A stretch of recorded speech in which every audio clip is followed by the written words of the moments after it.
Welcome back, Sid. Finish with that log so we can call it a morning.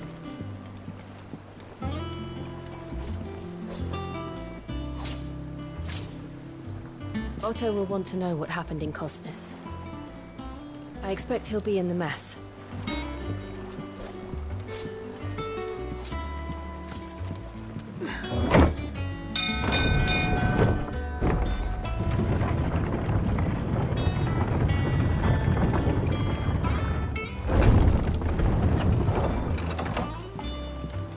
Look, it's Sid.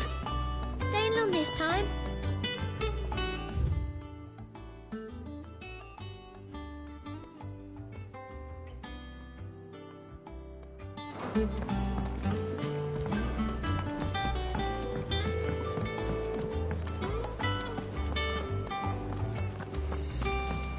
Have we any more knuckle pies?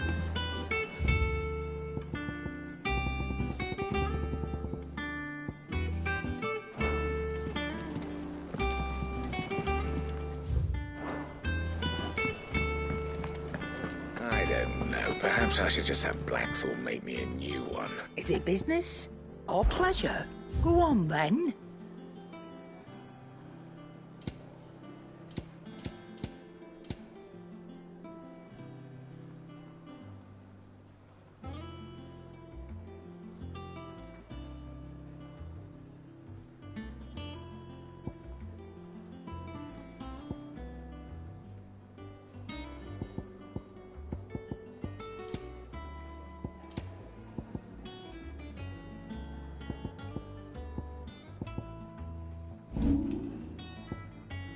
Finished, are you?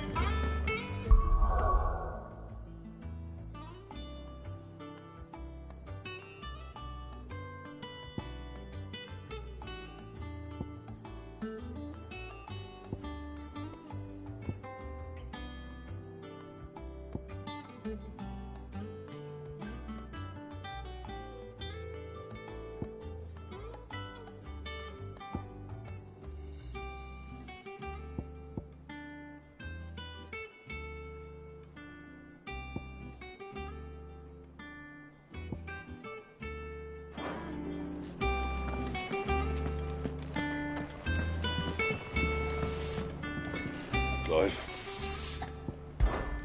What do you want?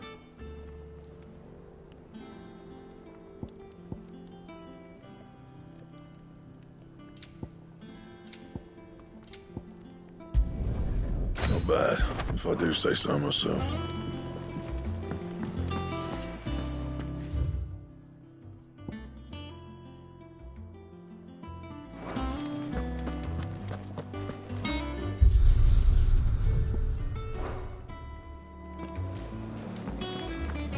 Have you been to the toll?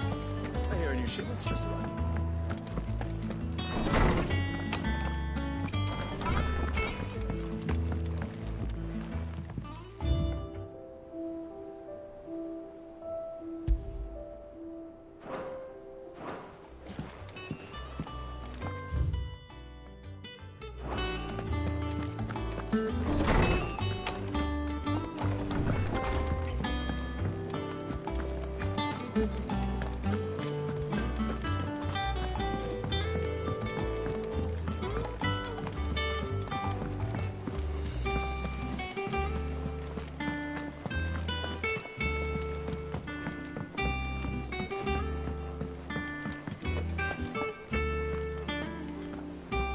Ah, there you are, Clive.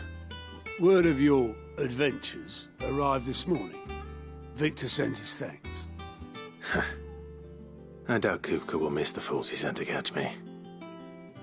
Not a single one of the bearers we saved showed any interest in coming with us. No one seems keen to join hands with an outlaw. Any news while we were away? None worth mentioning. Gav's still off keeping an eye on the Republican army. Should be back any day now. Understood. If anyone needs me, I'll be in the map room.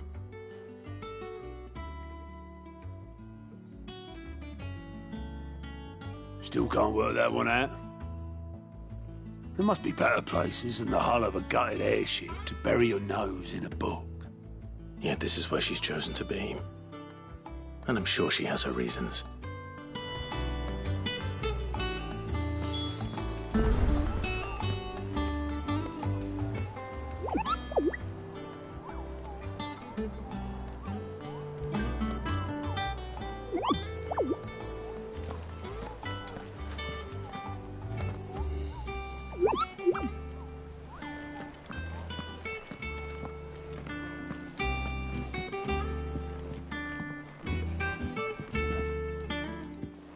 I trust I'm not intruding.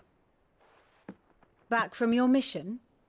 I'm beginning to think your habit of surviving cannot be attributed to luck alone.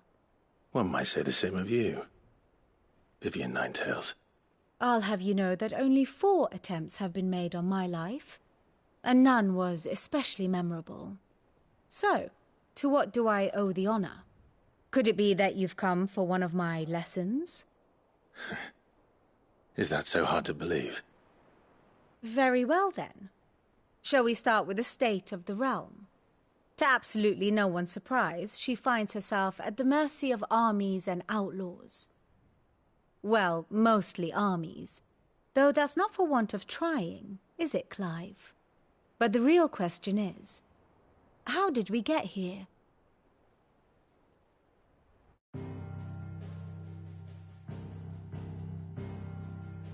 Long though Sambrek's dominion over northeastern Storm has endured, recent days have seen the Blight wrest ever more land from her grasp. For which reason she has continued to wage war on her rival across the strait, hoping to claim less blackened pastures. But Odin would sooner pawn his sword than Waloed relinquish Ash. And the Empire pays dearly for every blade of grass bent beneath Sambrequois boots. Little wonder then that Sylvester set his sights on the crystalline dominion, an altogether easier target, possessed of no less ether.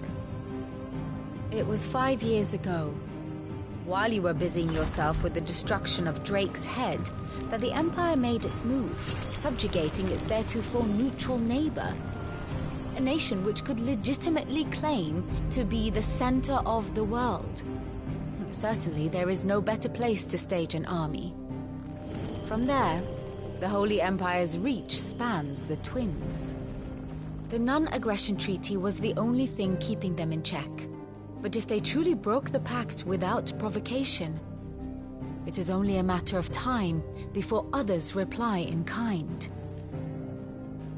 The Holy Empire, the Dhalmekian Republic, the Kingdom of Waloed, and of course, our friends in Yaran. Who will be left standing, I wonder, when the last drop of blood is spilled?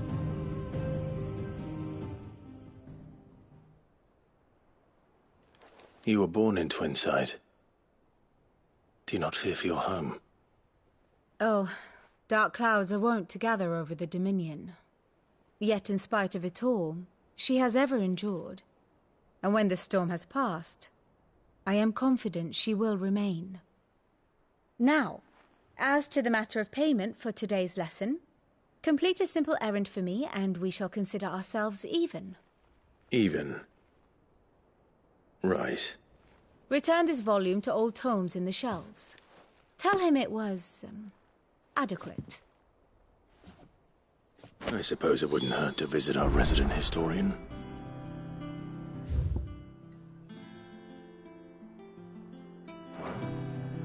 Here for another of my lectures.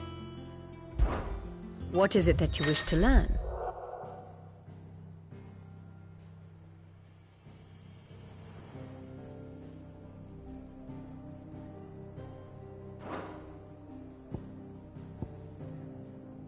Here's the latest information I have.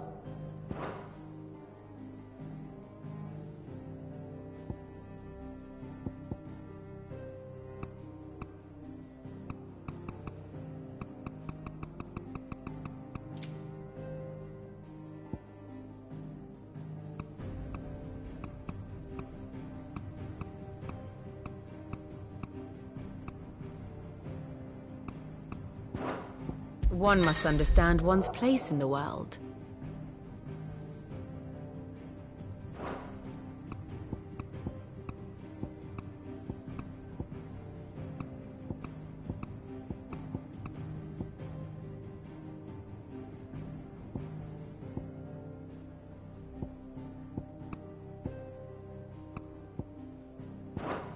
Thus ends today's lesson.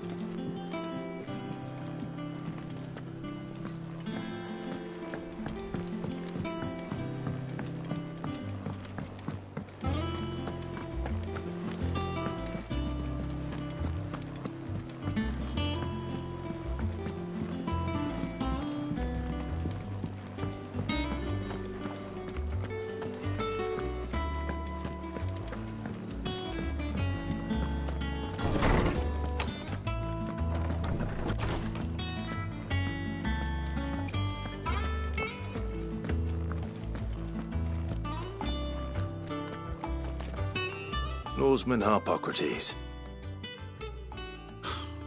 Now that is a name I have not heard for a long time. So long, in fact, I had half forgotten it was mine. Welcome home, Clive. You were missed, as always. I believe this belongs to you. Vivian asked me to return it.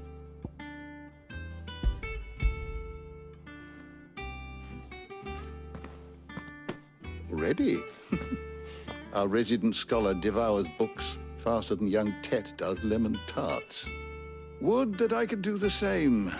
But alas, I no longer possess the necessary constitution for such indulgence, either in words or tarts. That said, I have continued my search for mention of the creature you encountered at Drake's Head. But Without access to the great libraries of Oriflamme or the Dominion, I regret that I have been able to find little and less. I am sorry. Please, don't apologize. I'll send word to our associates. See if they can't furnish you with more books. I fear it is not more books that I require, but the right ones. Mayhap we look in the wrong places. There are still libraries to the north. I'll see what I can do. You are too kind. There are not many in this world who would indulge the whims of a tired old historian. Not too tired to go filching Kupo nuts, though. Always got a pocket for him. Nicks him off the Moogle. Hush now. We all know there's no such thing as Moogles.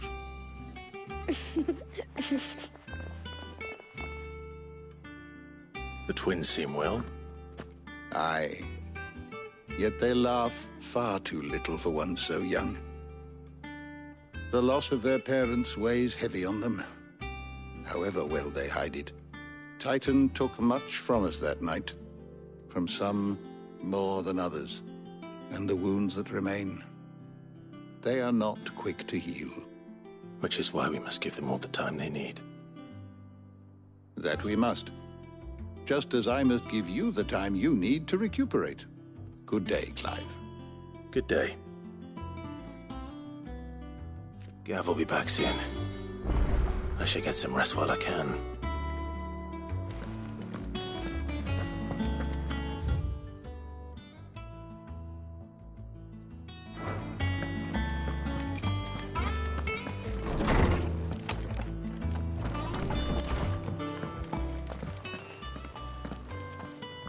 Not back a blink and you're already off solving everyone's problems. It looks good, Clive. Goes well with the scowl. I'd had that brand for so long. I'd forgotten what life was like without it. What it was like to be myself. And it's all thanks to you, Talia. The scalpel did most of the work. Ah, before I forget, a rider was here with a letter from Gav. Otto left it on your desk. Otto stole us. All right, I'll have a look. And then you get some rest.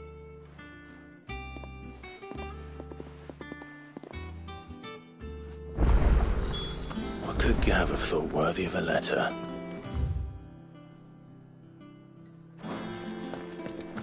Once the hall's swept, it's over to the Tavern Crown for me.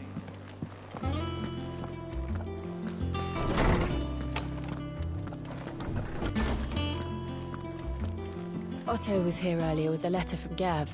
He left it on your desk.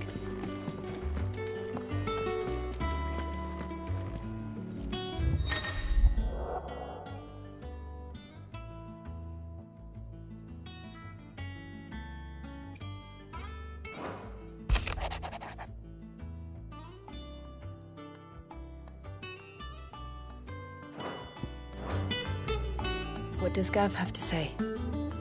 The Republican army is on the march, leaving Randalar in Hugo Kuka's charge. With him and his men occupied with the defense of the capital, they're less likely to trouble us. Good news, then.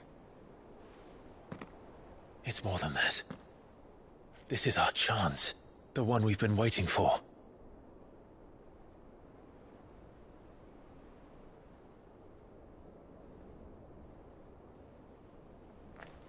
But look how far we've come.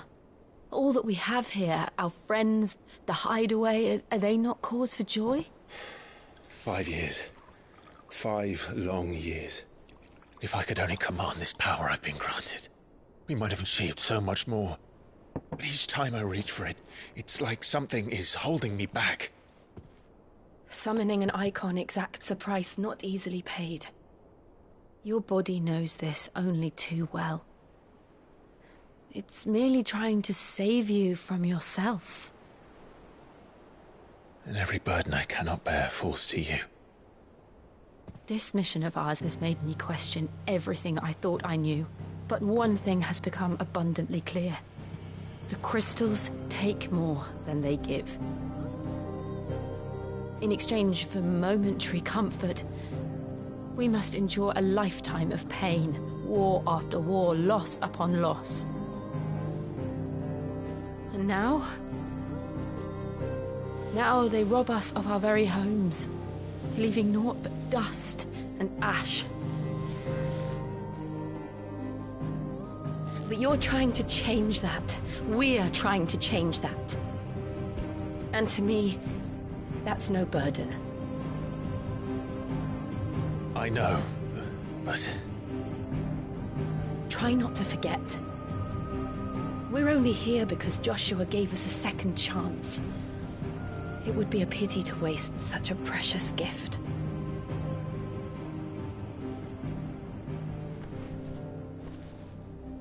He did. He was there. It wasn't an illusion. I heard him call out to Ultima.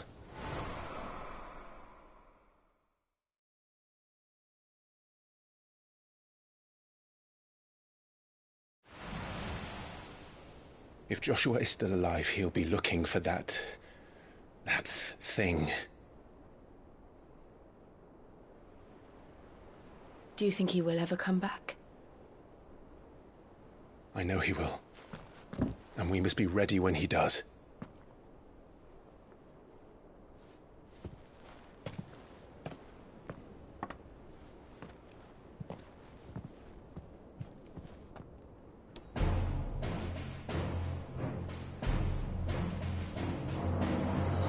To a world without mother crystals. To Sid.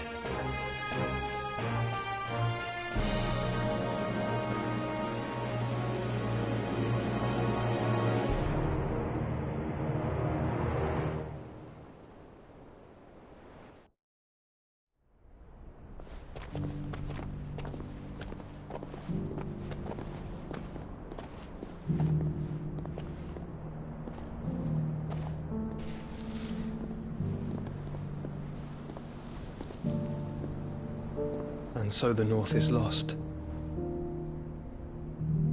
I knew that the Blight spread ever more swiftly, Your Grace. But this is far, far worse than any could have imagined. It is only a matter of time before the twins are no more.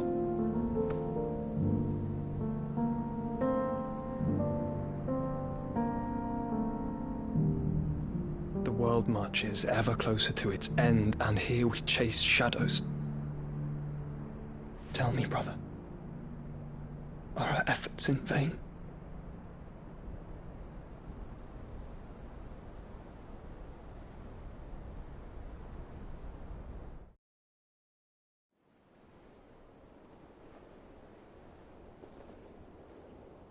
Master Clive, a moment, if you... my apologies, I didn't mean to... intrude. Not at all. We were just discussing strategy. Speak freely, Otto. It's Martha, from the inn. She's gone missing. Anyway, I'll be in the mess when you've finished. Very well.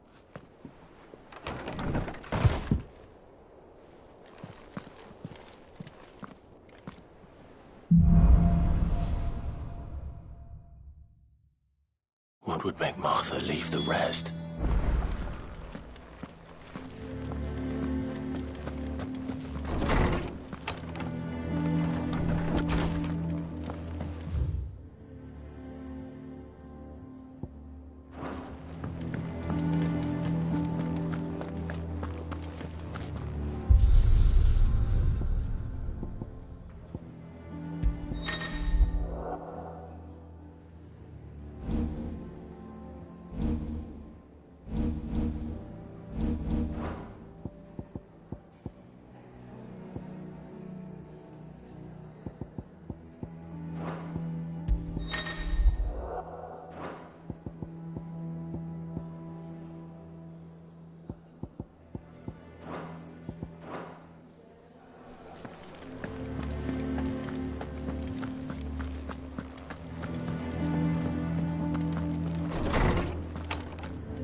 How good it is to see you, Clive.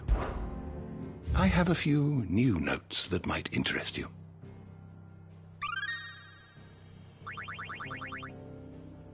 You wish to study the tomes?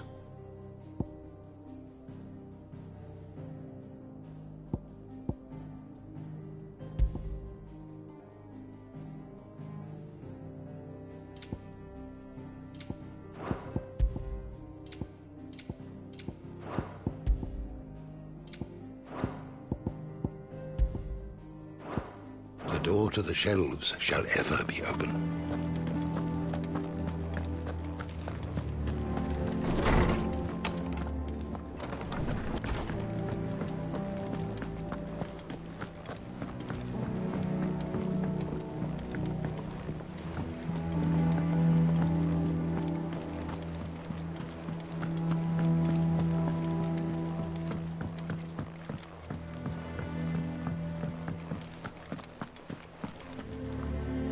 What do we know, Otto?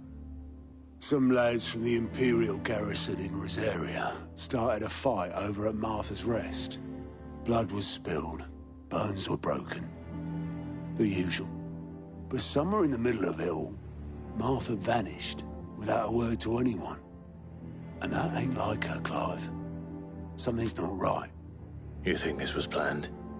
Of course it bloody was.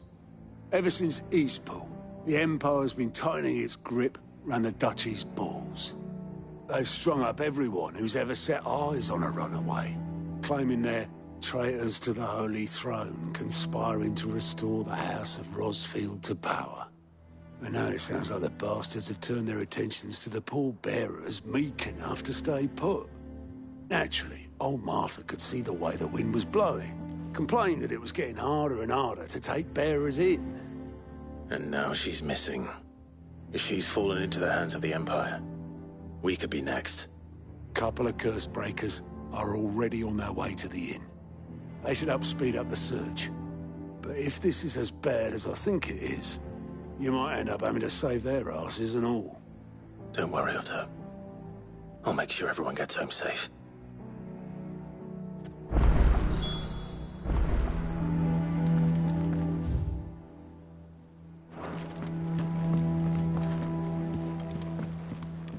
And how may I assist you today? How may I help you today? I have the details here. The state of the realm is ever-changing, Clive.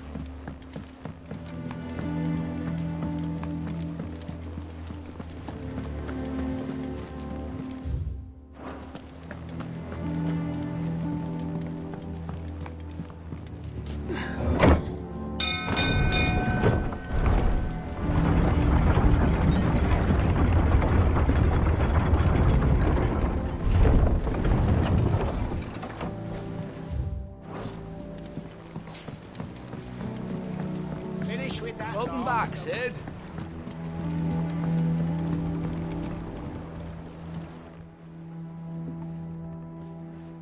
Damn blighted bilge. Is everything all right?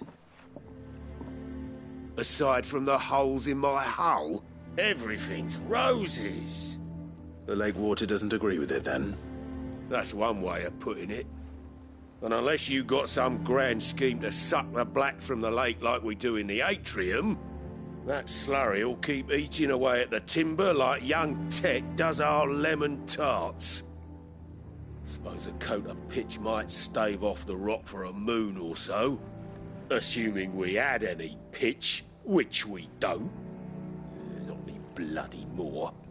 Doubt the old tub's got more than a dozen runs left in him.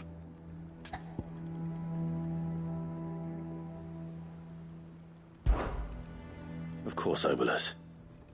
Your skiff is our only means of reaching the mainland. Without it, we'd be lost. Well, I'm glad someone round here sees it that way. To make pitch, you need pitch trees. But in case you haven't noticed, live trees are one of the 1,000 things sorely lacking in the Deadlands.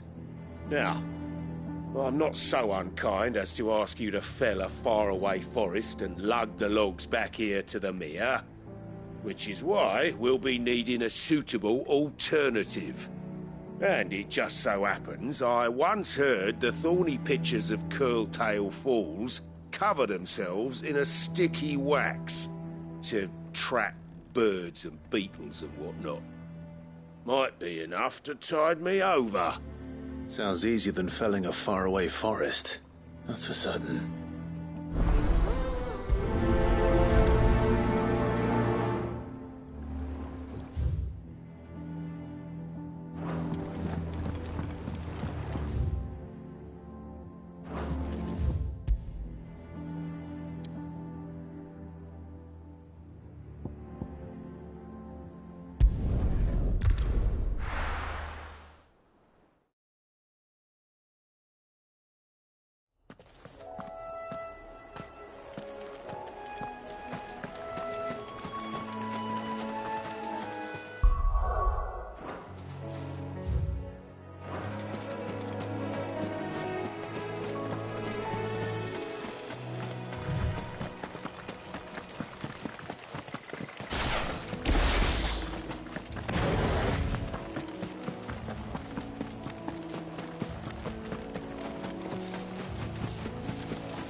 Easier than felling a forest, I said.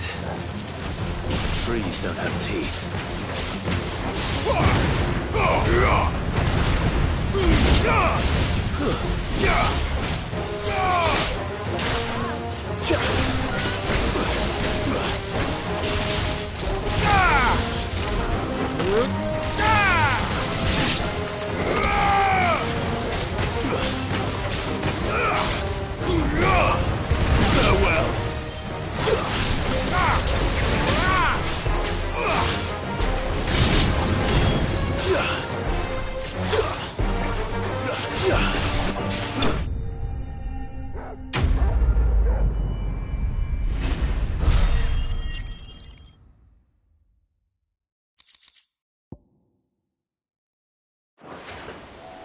I can't imagine Obelisk needing any more than this. Time to head home.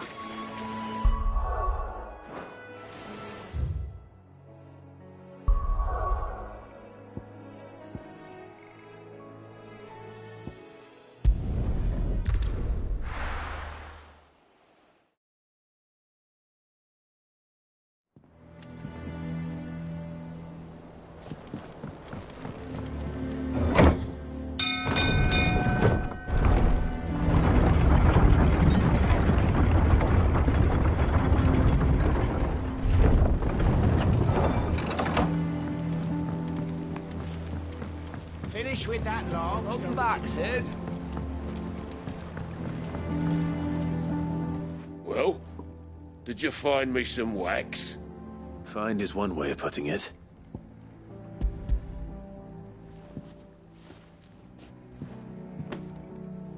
Ugh! Reeks like a chocobo's arse. I don't suppose the Argo will mind as long as he stays above the waves. Argo? So your boat has a name? I didn't know. Yeah. Same as me old man. He was a ferryman himself back before the Blight came. The boat's all I have left of him.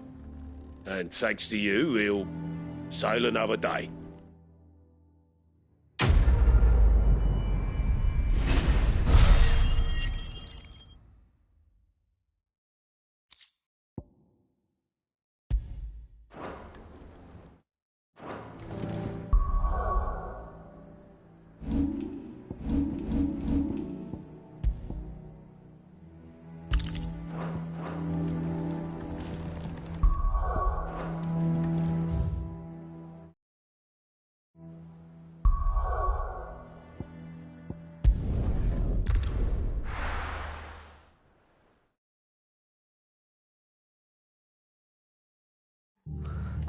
What happened here? Come on. We need to find the others.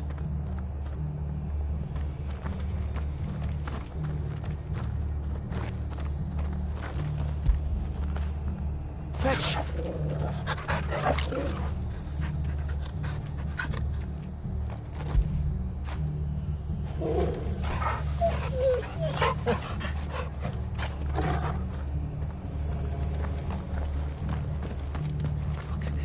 Best off staying where we are for now, I reckon. Let's get you to a physical, shall we? Sid? What said you'd be coming? I trust you don't mind. Otto thought you might need some help. And it appears he was right. You, could say that, yes. They're saying the Imperials ascended like a storm. No one was spared their fury. Martha tried to step in and calm things down, but all our efforts got her were a pair of iron shackles and a hard march. Any idea where?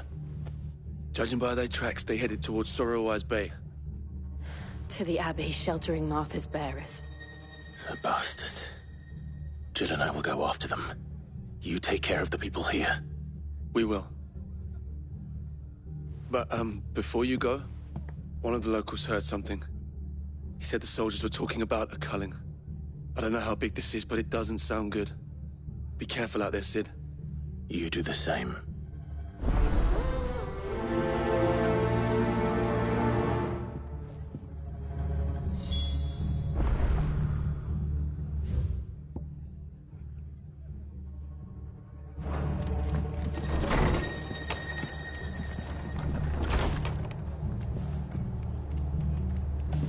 Cole is right. That was no tavern brawl. It was a message. But a culling. Bearers are the property of the Empire. The garrison wouldn't have the authority to act alone. The orders would have had to have come from higher up. How do?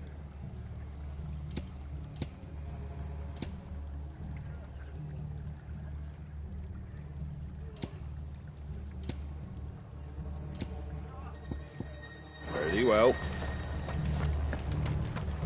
Oi, look sharp! Hey? Good to see you, Sid. The soldiers who did this are long gone, I'm afraid.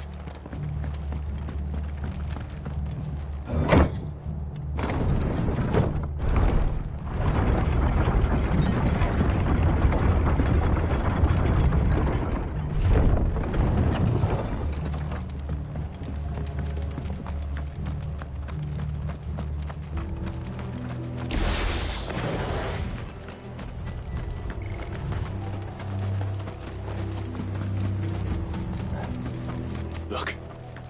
Up ahead. Martha, are you hurt? Don't worry about me. It's them at the Abbey who need you. You have to do something. Tell us what happened. What happened? The damn Black Shields, that's what happened. The Black Shields? The bastards caught wind. The abbot and I were helping bearers. They were gonna hang us both. When the sick rose from their beds, poor souls turned on the Imperials. Distracted them long enough for me to get away. Then they may still be alive. Martha, do you think you can make it back to the inn? Cole is there with the other curse breakers. I think so. Thank you, Clive.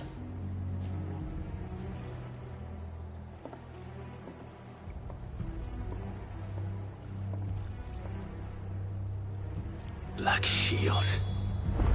Is this some sort of twisted joke? There has only ever been one Order of Shields in Rosaria, and they fought to defend all her citizens. It seems a step too far, even for the Empire.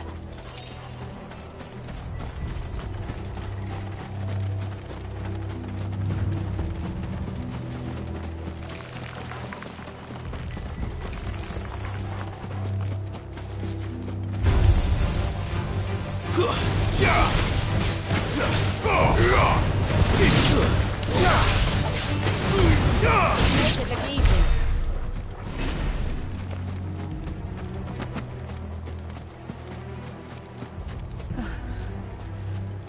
Are we too late? There might still be someone inside.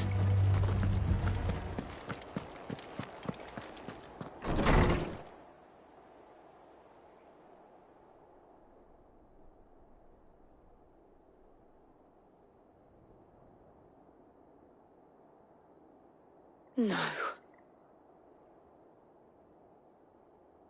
Damn it. I thought you lot were all spent. Murderers. They drove the bearers to this. Wait. These two aren't turned. That bitch of an innkeeper must have sent them. Colluding with the enemies of the Empire is a serious offence. And for their crimes shall they be punished. Such is the law. To dwell in darkness that we may purge the night and welcome lasting dawn. On these our swords we swear. How dare you speak those words? Have you no honor? Clive. This won't take long.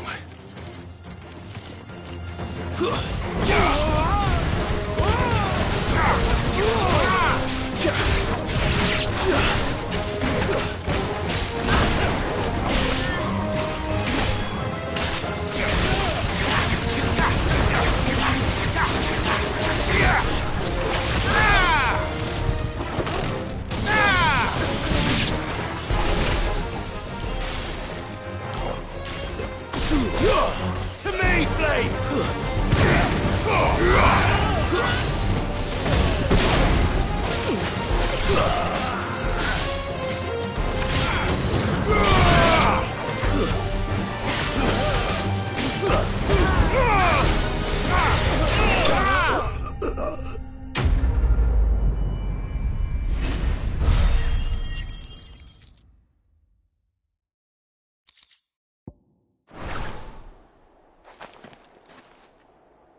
Is that all of them? I think so.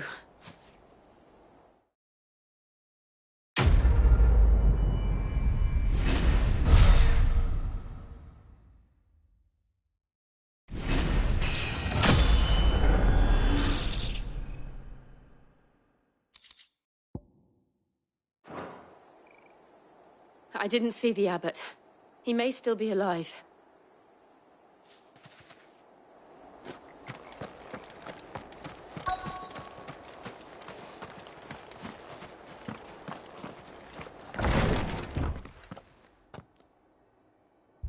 Found her.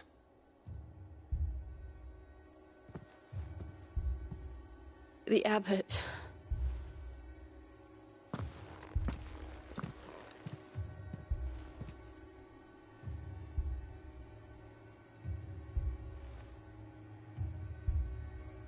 The bearers died protecting him. Calling upon what little magic they had left in their bodies. Clive. He's breathing.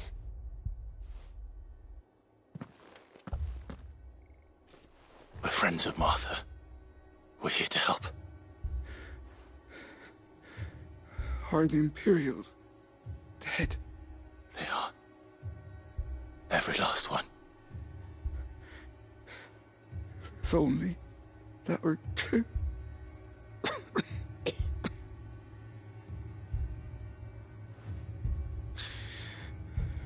The Black Shields will return. The cullings will continue. Rosaria will never be saved unless we save her. Tell Mother to beg Sid's aid and tell her this wasn't her fault. I shall. Sid! Where are you? Sid! In here! We found a survivor! Clive. He's gone.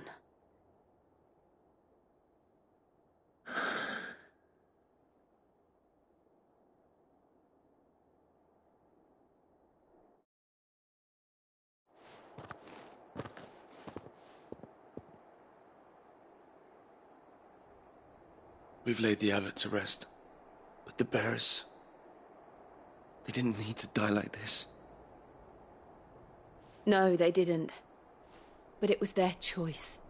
They knew the fate that awaited them and chose to meet it on their terms, fighting for those who fought for them. Martha said they rose from their beds. threw themselves at the Imperials so she and the Abbot could escape. I've gathered the bearers' remains. We should consign them to the tide. There's a drawbridge not far from here. Radix jump. The currents there are swift. If the Abbot was still with us, he'd have taken the dust there himself and performed the casting. I'll get someone to... I'll do it. Of course. Cole and I will remain here and see to the Imperials.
It's spotted us, Torgal? What am I saying? Of course it has. It's a floating eyeball.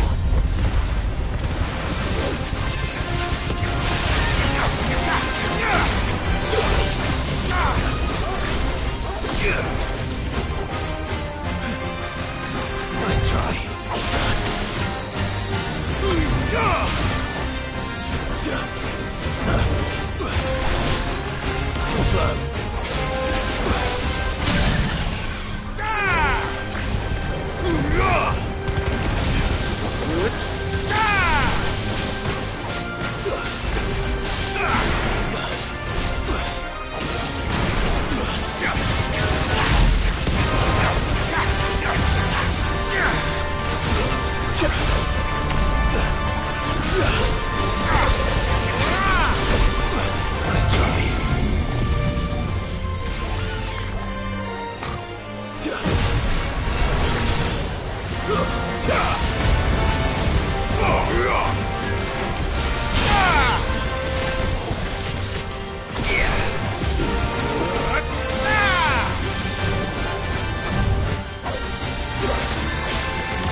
Too slow.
You didn't see that coming.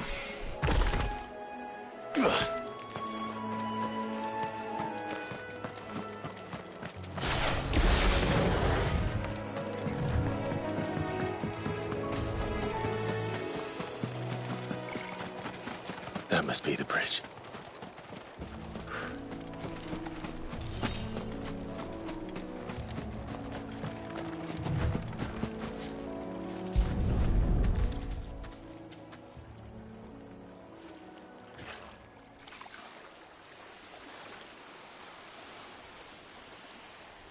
So shall the waters cleanse thee of thy burden, and bear it out to sea.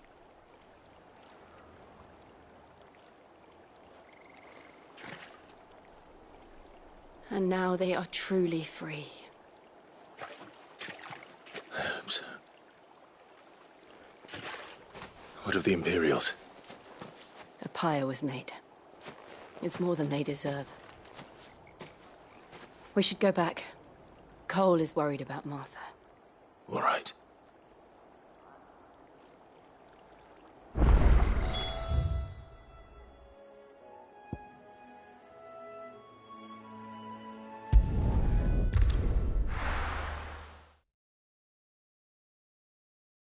We're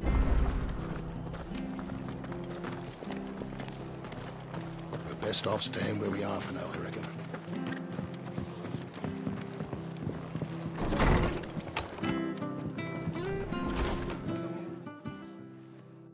No one survived then? I'm sorry. Before he passed, one of them bade me tell you not to blame yourself. Doesn't mean I won't. Doesn't mean their blood's not on my hands. Cole said you cast their remains. That was good of you. But it should have been me. This was all my fault. How? You couldn't have known. But I did. And I turned a deaf ear to the warnings like the fool I am. The rumours started moons ago. Of black-clad devils descending on villages in the dead of night to slit the throats of sleeping bearers. But I assumed it was all just nonsense concocted by the Empire. Nothing but a ghost story meant to make folk think twice about lending a hand to a fugitive bearer. And in ordinary times you would have been right. What these Black Shields are doing is unthinkable.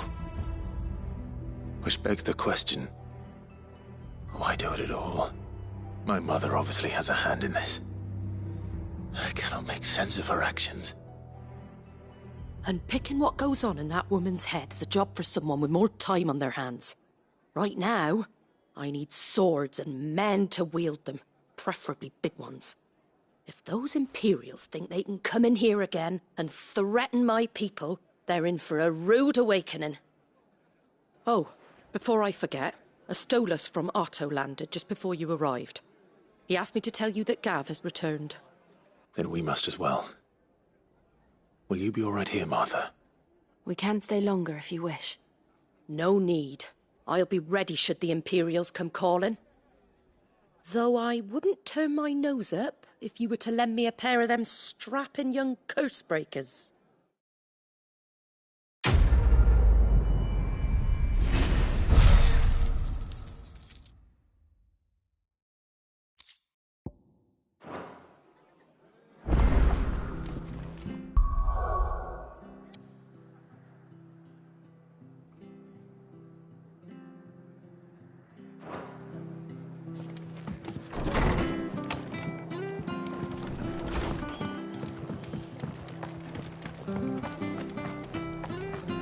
Try not to move. You'll only make it worse. Oi! You there! Don't just pass... You handy with that sword of yours? Course you are. Bet you're a bloody marvel with the thing. Now, question is, are you willing to use it or not? 'Cause a flock of noble chocobos are in need of help. Chocobos? You heard me right. Wild birds? Hmm? The big ones? And not just any chocobos at that. Whiteheart and her flock are the bravest birds you ever did see. They protect travellers round these parts from bandits and the like. Chocobos? fighting bandits. It's true. Why, they saved me from a gang of footpads only yesterday. Nasty lot they were too. And now they're back, looking to settle the score. Oh, go on then. Don't just stand there. Go and help them.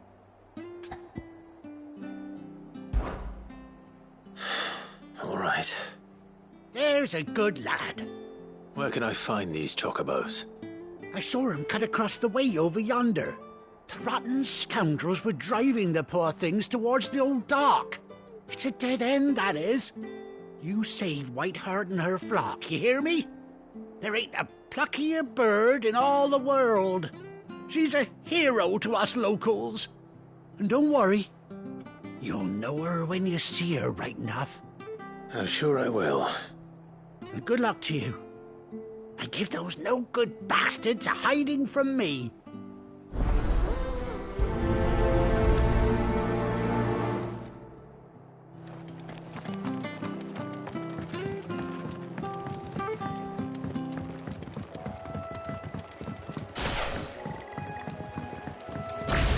Whiteheart. That's quite a name for a chocobo.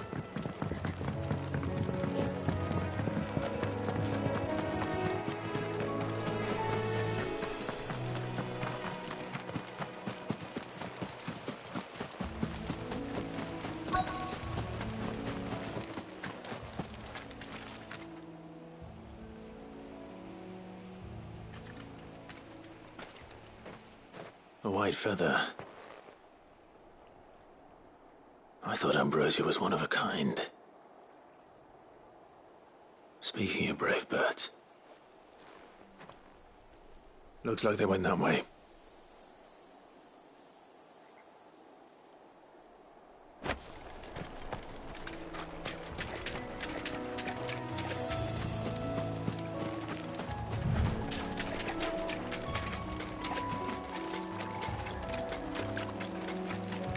These chocobos aren't going down without a fight.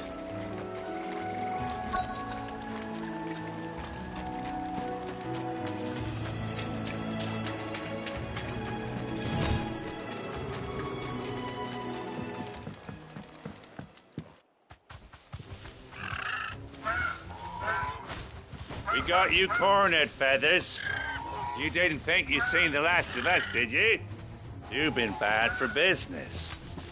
But I reckon someone will pay good coin to mount your head on their wall. Not around here, they won't. Oh. And why's that, eh? Because she's something of a hero in these parts. You hurt her, and I hurt you. Piss off. Or better still, how about we hurt you both? All right, then. But don't say I didn't warn you.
You're safe now.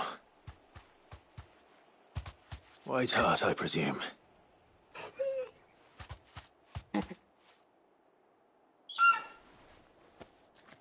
Do you know her, boy? That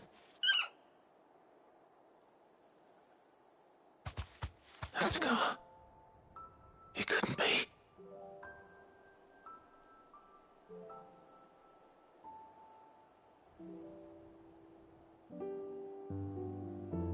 Ambrosia.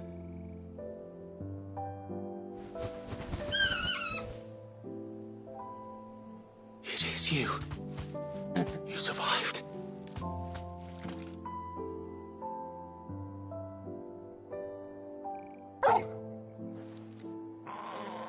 And you found yourself a flock. Oi! Is it over? I thought I'd come and see how you were getting on.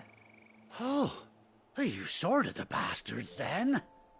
I knew you would.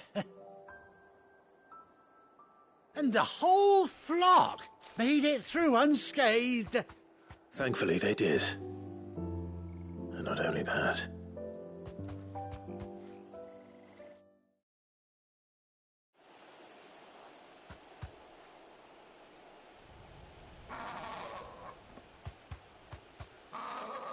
Well, I'll be.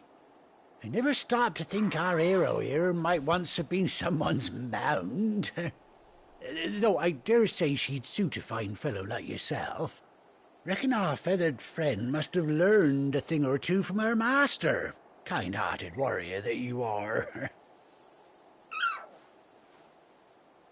Bird like her would have cost a princely sum. You born a lord or something? Well, Oh, no, sorry. I didn't mean to pry. Don't matter who you are. You done right by me. What is it, girl? She wants her master back, I reckon.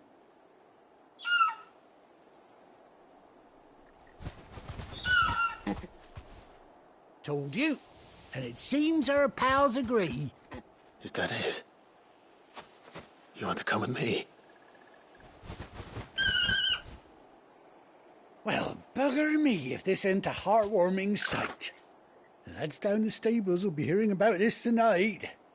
Oh, stay right where you are.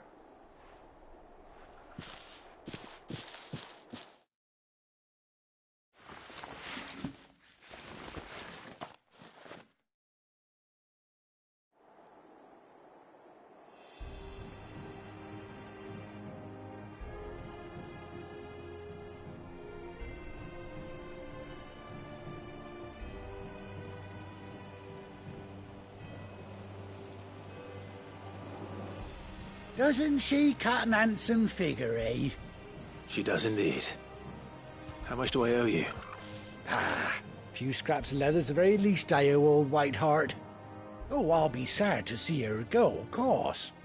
But she's earned her right to happiness and more besides. Don't you worry, we'll get along just fine without her. You hear that, White Hart? You've earned yourself some time off. You have fun traveling with your master now.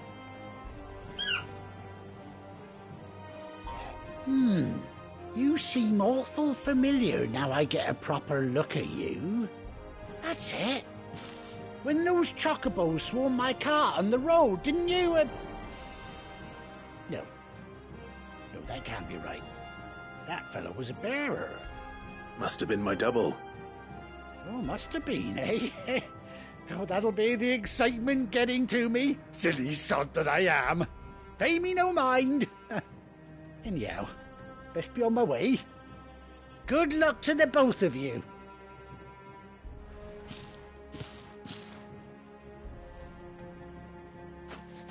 You take take care of your flock for now. I'll call you when I need you.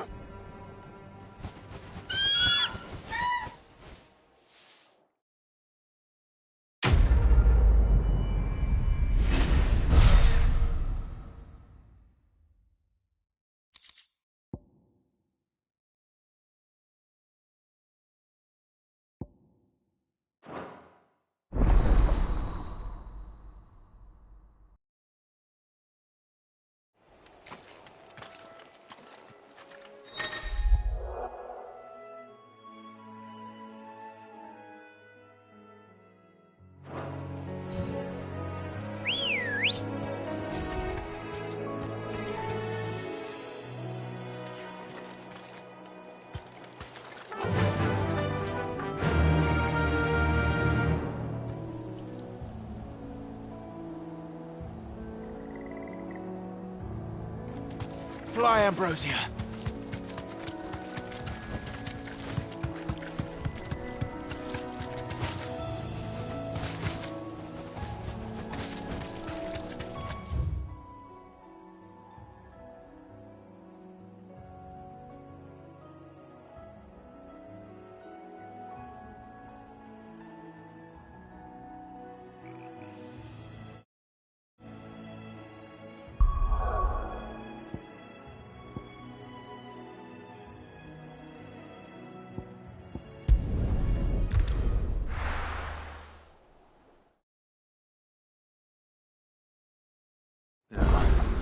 Where's Gav?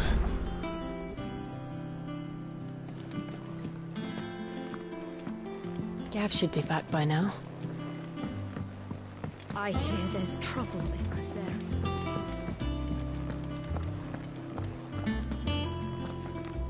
On autumn's breath, ill tidings born, an erstwhile home in twain are torn. Now in his path, no shades abide. Ah, Clive! How I've missed that scowl. Where's my report? What, no kind words for your old pal Gav? If it's kind words you're after, you're fishing in the wrong barrel. Now sit down, you fool.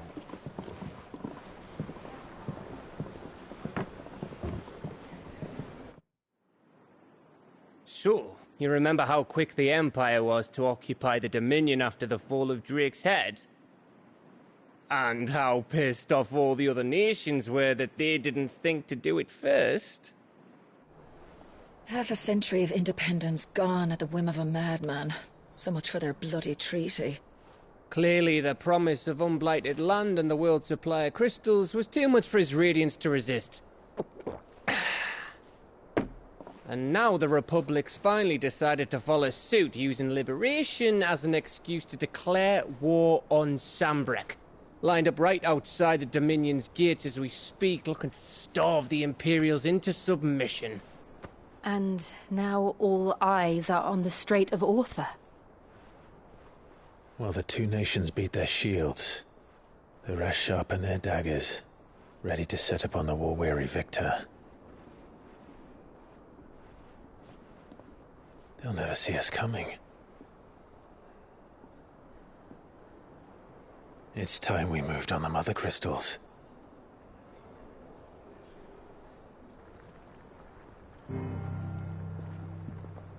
Four Mother Crystals remain in Storm and Ash. Drake's Breath near Ironhome. Drake's Fang in Dharmekia. Drake's Spine in Waloed.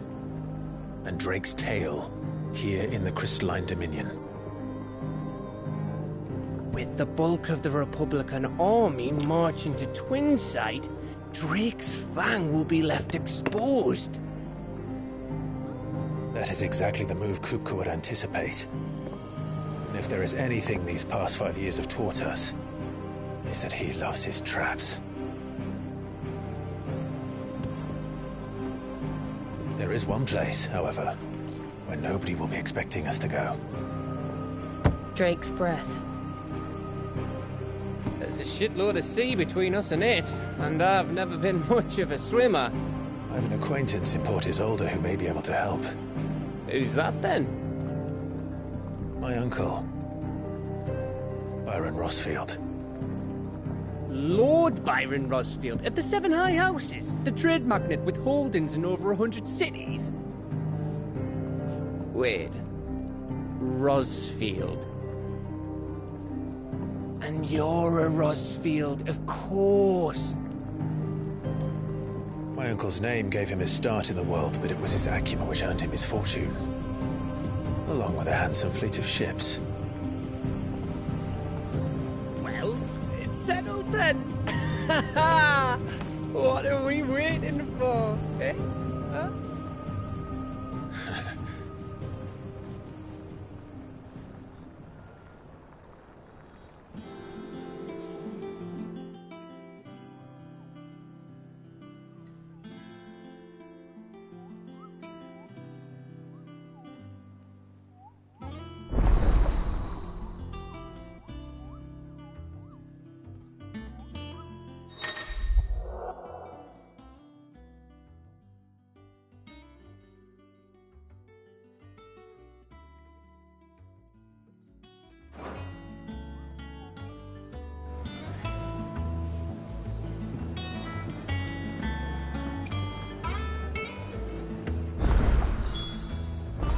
What are we waiting for, indeed?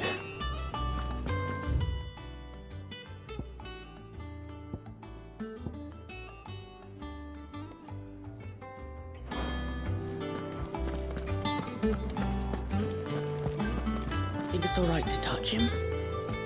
I don't know. You go first.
Won't be long now, Martel. They'll try your apples soon enough. Sid, I was hoping to speak to you. Is everything all right? Oh, yeah, it's just, well, as you know, we've been trying to grow fruit down here. It's good to know that something of the old hideaway still lives on. Martel's pride and joy. It was a sapling when she rescued it from the rubble, but look at it now. All our hard work's finally paying off. I took it on, you see, after she died, and now the fruit's finally ready to eat. And not only is it ready, it's actually tasty. Sweet as you like, in fact. She bred the bitter right out of it. Impressive. And welcome news to more than a few, I'd say. I thought this first harvest could go to the curse breakers, on account of all they do for the hideaway. You couldn't take them some, could you? Seems better them coming from you. It'll be nice being the bearer of good news for a change. Oh, thank you. She always had a soft spot for that lot, see? And once they've had their share, I'll see to it that everyone else gets some. Here you go. Martel apples, they're called, in honour of her memory. You hear that, Martel? Today's finally the day.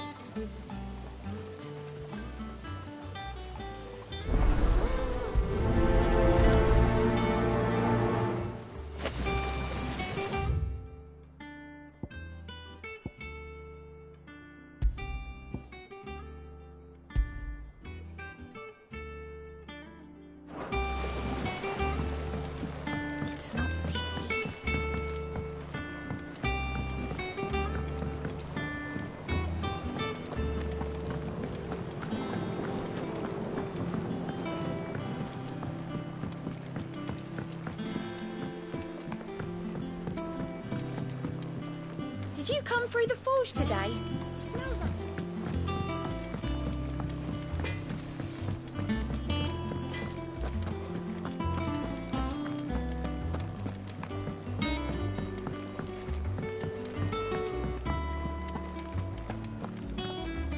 Your uncle always seemed a kindly soul, if a little eccentric. That broom's as ragged as...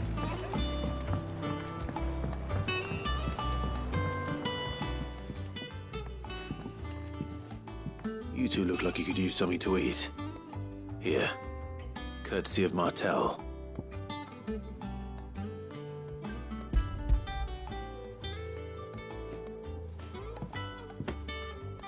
Martel. Now, where have I heard that name before? Weren't she the girl from the Furrows? Course she was. An odd sort, that one. Loved plants more than people. Aye, and brave as a bane might. Remember when she ran back into the hideaway to collect them trees when Titan attacked? Wait. These aren't those apples, are they? Well, I'll be. She'd have been proud, and rightly so. Thank you, Sid.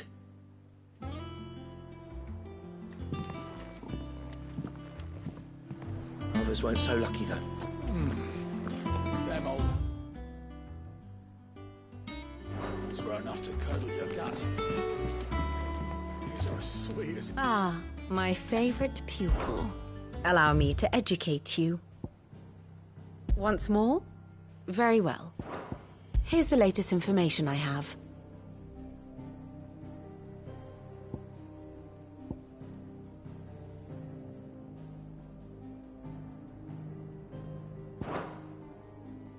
Here you are.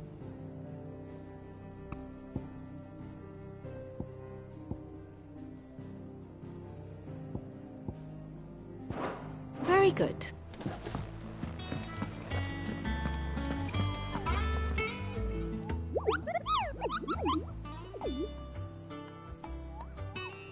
What's the matter, Nectar?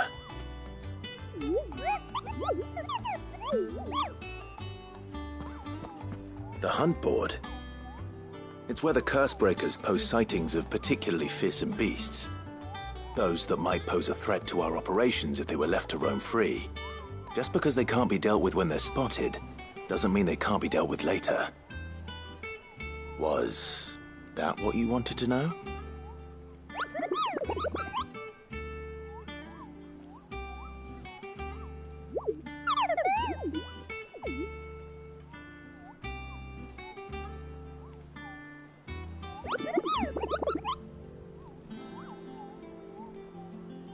Right. Well, leaving your mightiness aside for the moment, the people of Alastia are going through a lot already. What with the Blight and the war. The last thing they need is ungodly fiends terrorizing them on top of everything else. So if the Cursebreakers are too busy to help, then perhaps I can. Or at least I can try.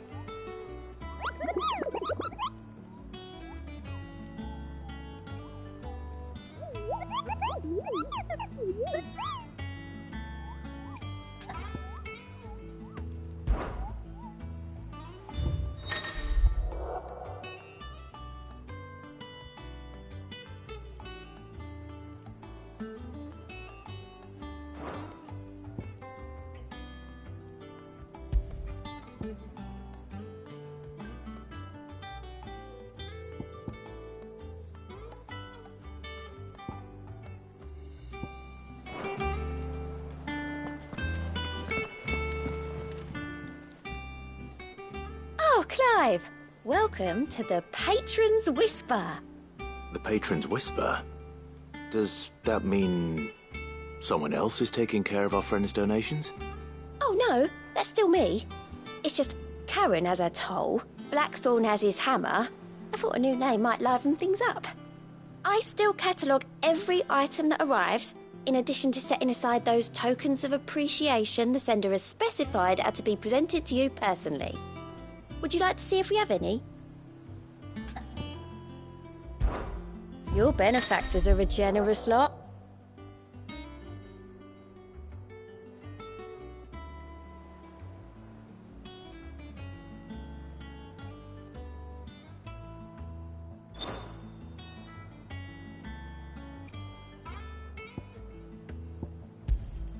All yours. Here you are. Come again. I may have more for you. Doesn't sound like anywhere is safe. A gift from the backyard. For your service.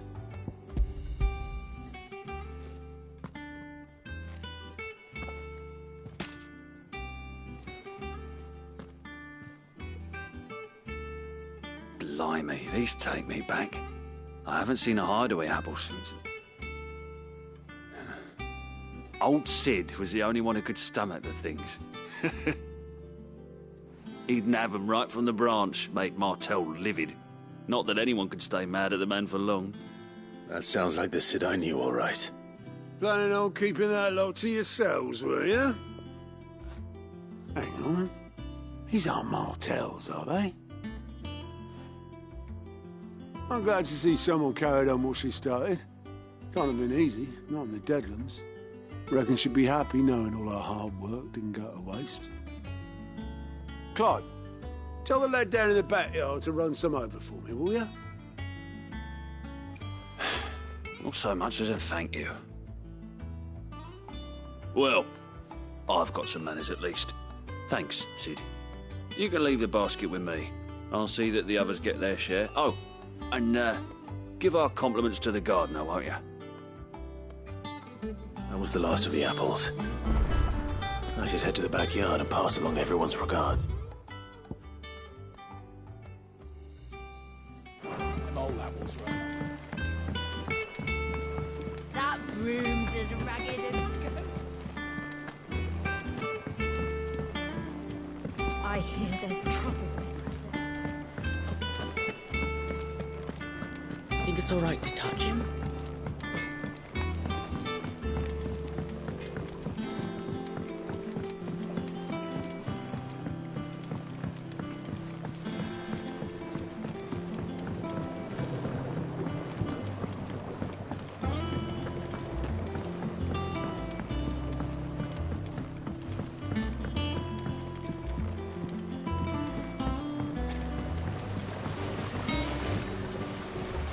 Cursebreakers send their thanks. And their compliments. They were clearly very fond of Martel. They remembered her. After all these years. I suppose she was very kind, even to a tongue-tied lummox like me. You were one of the good ones, Martel. Why did you have to die? She put everything into her work. She wasn't going to rest until we had fruit sweet enough to enjoy. And now we do. When she died, I named a sapling after her. And now it's a full-grown tree. Martel lives on through the fruit it bears. And through you. Her dream would have died with her, had you not kept it alive. That's something to be proud of. I didn't do anything really, but thank you. You're kinder to me than I deserve. By the way, Otto's expecting some of your crop. And I wouldn't mind some of it either, if that's not too much to ask. Of course not. I'll see that you're both well provided for. They like your fruit, Martel. Isn't that wonderful? I'd say it's about time we planted you some siblings, don't you think?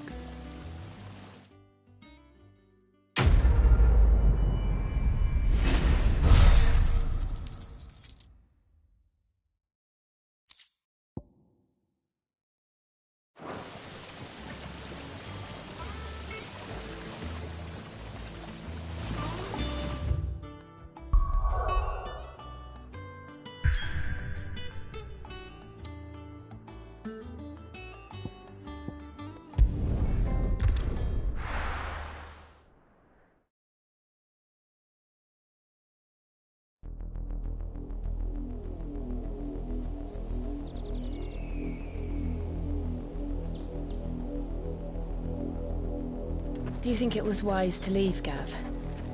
He didn't seem pleased. I needed his eyes and nose in Dhalmekia. I'm not about to let Kupka take us unawares. Besides, he has a knack for that sort of thing. That he does. And wasn't it Sid who said that matters such as these are best left to dominance? Especially should one of his beloved opportunities to grow and change present itself.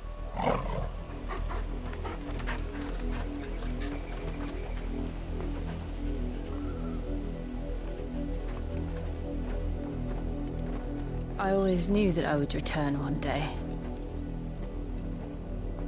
Return to Ironhome. For what?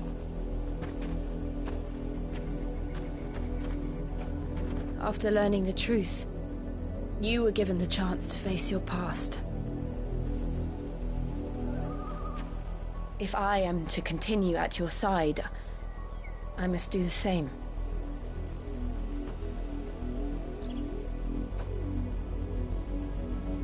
We will face it together then.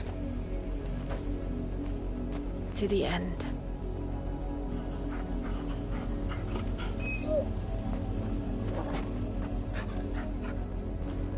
Come on.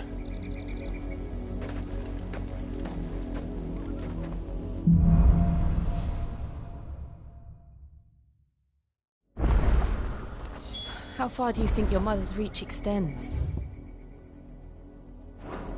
Will we find the same tragedy in the south as we did at Martha's Rest? More than likely. Which is why we should hurry. There are still many settlements between here and Port Isolde. We visit as many as we can and hear their stories. Starting with the village of Amber. Faster! Captain.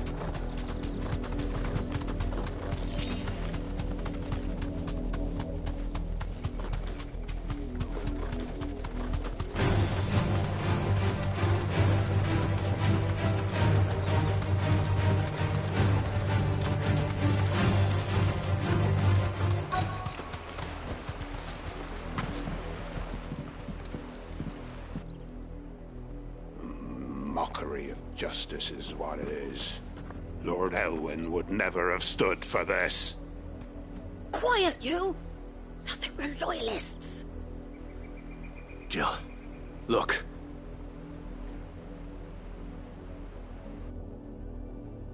Rosaria must be cleansed of the stain which befouls her, that she might rise once again from the ashes to welcome a new dawn. 'Twould be a pity to make examples of you all for the transgressions of but a handful. Of course, your lordship. You shall have our full cooperation.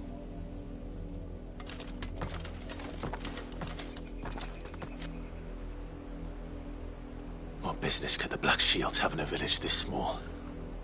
There's barely room to hide a bearer. Then they must be here for something else. You fancy dancing a gallows jig like the miller's son? All right. Welcome, stranger.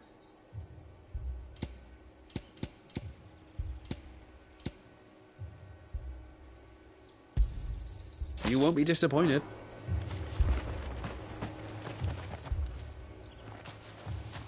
Excuse me, but what was all that about earlier? You haven't heard? Someone's been stirring up trouble. There've been attacks on the garrison, supplies stolen. They even say a Black Shield was murdered. The Empire wants answers, and what the Empire wants, Empire gets. Don't they just? Keep your ears open, eh? The Black Shields will pay good coin for information on the culprits. You'd have to be dull as a sack of stones to think you could take on the Empire. What with their 100 full legions? 100? I heard it were 1,000.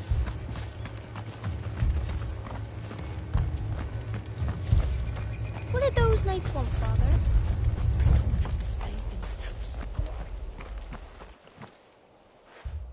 You seen them, didn't you? I'm sorry. The Black Shields. Just now. You seen them, didn't you? At least I think there was a Black Shield. Can't say I ever saw one before. Was this the first time they visited the village? What do you think? Amber's the arse end of nowhere. And they thought we might be harbouring firebrands. Huh. If only we were. I might have turned them in and become a Black Shield myself. You don't think these firebrands the Empire is looking for could be us, do you? I don't know. How'd you get it? But we need to find out.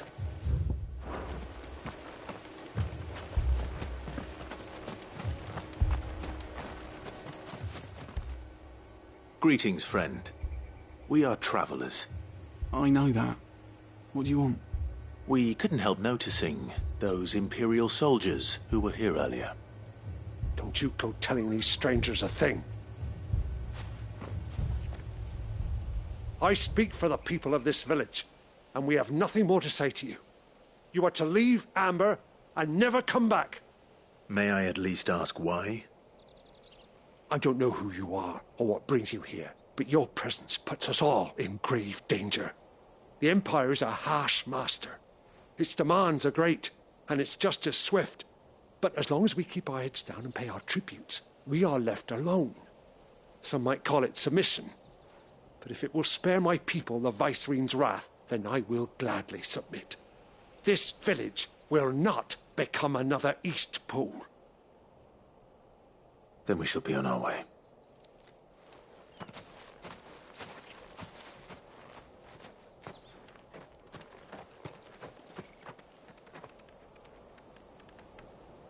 These people live with a knife to their throats. In the mistaken belief that if they cooperate, my mother will show them mercy. Obedience bought with fear. Are you all right? Sorry, It's nothing. We still don't know who the Black Shields are looking for. Well, whoever they are, the Imperials deem them worth pursuing to the back of beyond. But other than Martha, who else in Rosari would have the courage to stand against the Empire? A new ally would certainly be welcome. Can we find them before the Imperials do? Perhaps the next village will yield more answers. Perhaps.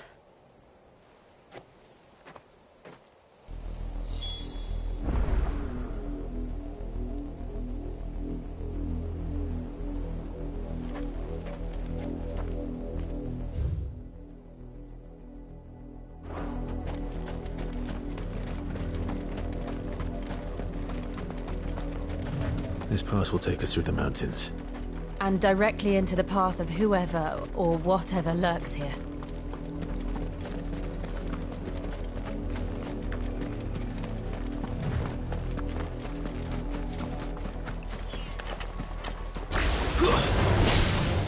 Ever since the apothecary, we've seen more and more of these echoes. What do you think is waking them? The Mother Crystal's collapse? I have an idea. It's like it.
mother's men.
Blood, Clive. And still wet.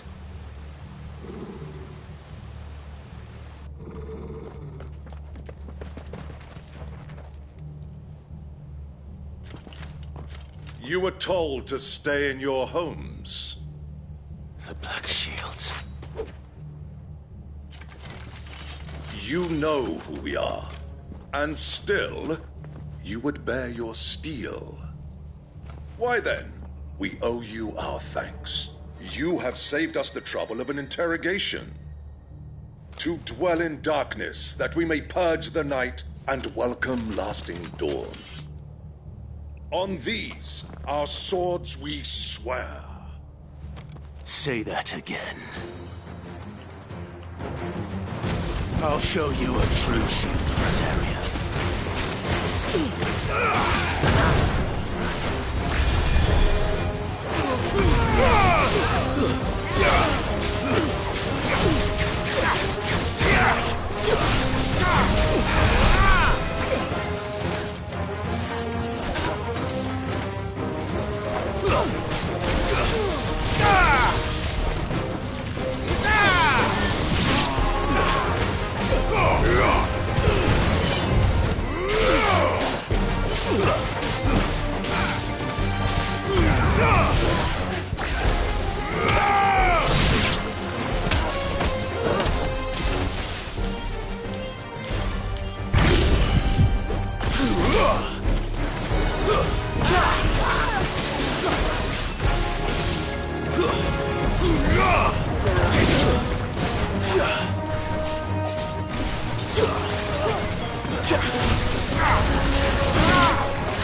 tell me what I want and the end will be swift. Who are you looking for? Why, you. We come bearing a message. Your friends have been found. The branded you freed from our camps. They await you in Ordeal. Guardians of the Flame.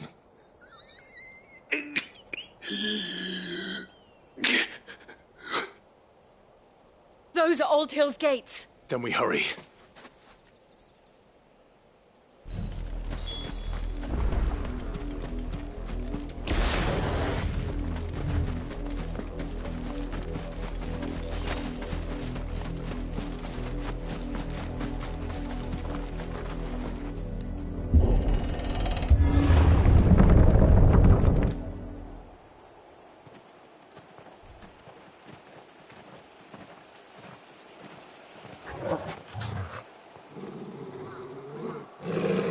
Find something, boy.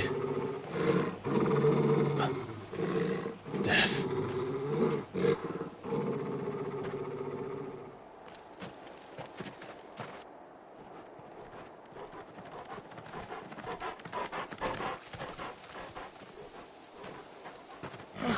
Found her.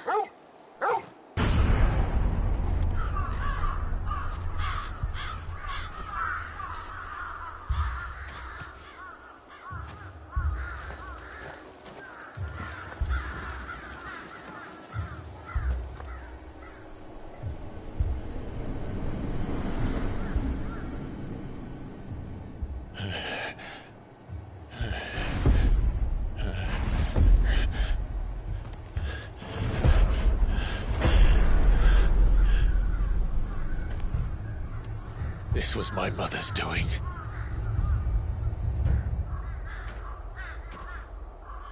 But why? Why would anyone... I don't know.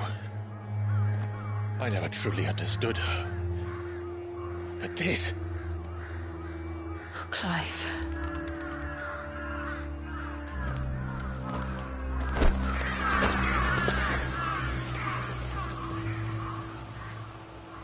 I will learn what madness drives her, and I will end it.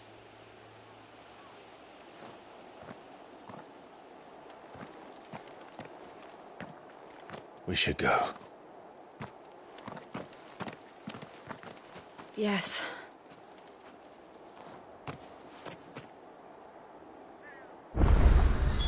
We can't leave them here like this.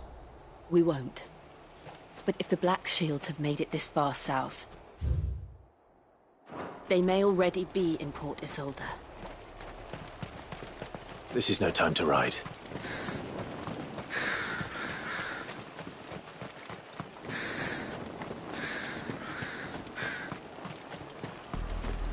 We're approaching Buick Bridge. Though I doubt the Empire would let us cross over to Rosabeth. Run like the wind.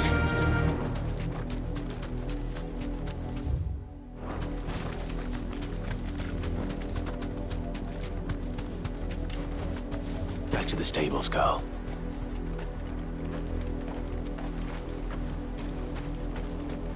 Didn't happen to come by way of Oldhill, did you? Saw some Imperials clad in black making for the docks just the other day. The next morning. I did, Mummy. Down the road. No, you didn't hear They tell us there's a curfew, but then refuse us passage back to our homes. We won't survive another night. Passage to the provincial capital is restricted to Imperial Army personnel. The gates are closed. Be gone. They're all Rosarian. But this is their home.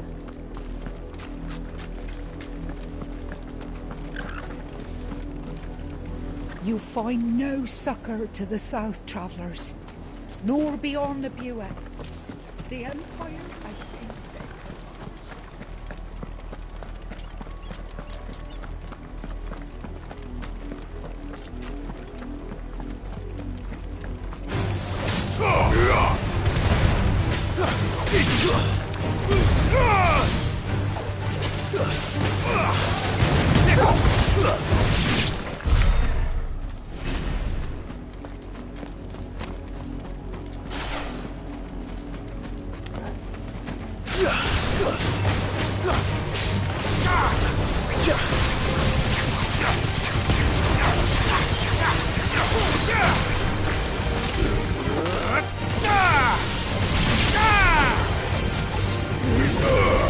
It's over.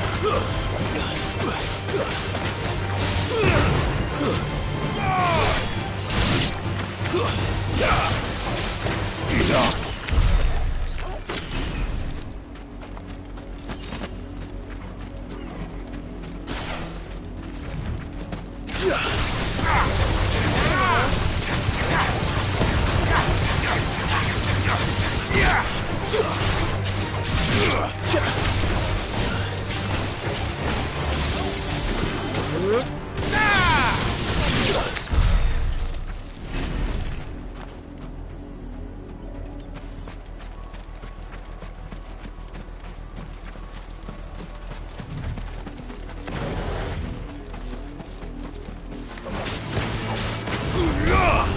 It's over.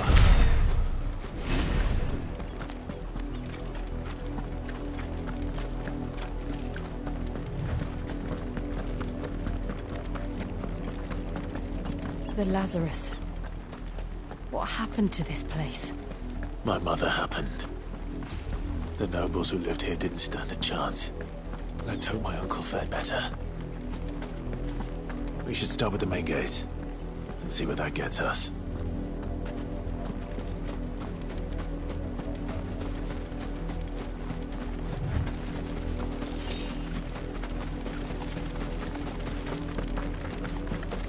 That's the main gate. And it looks like we're not the only ones hoping to get in.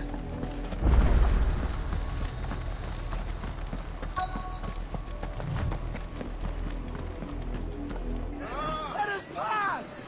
My children are starving! Have mercy.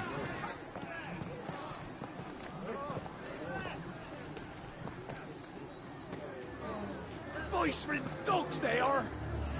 You can't ignore us forever! Let us in, or we'll die on your doorstep!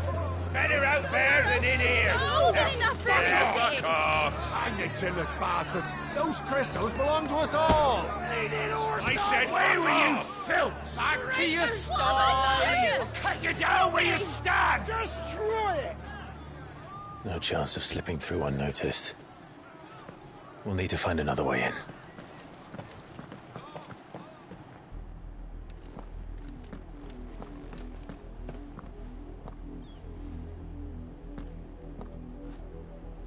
I thought we might be able to reason with the guards. Or at least bribe them. I suspect everyone in that crowd thought the same. Was that the only way in? Officially, yes. Strictly speaking, no. My uncle once told me that the nobles had tunnels built, so that they could visit town without having to walk amongst the rabble. The Lazarus.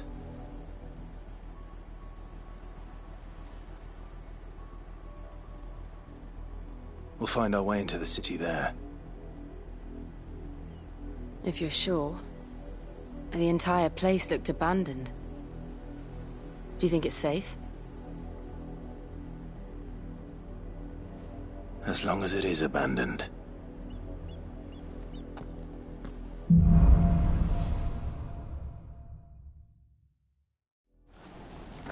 The good news is we haven't seen a single black shield since Old Hill. Maybe they found who they were looking for. Yeah!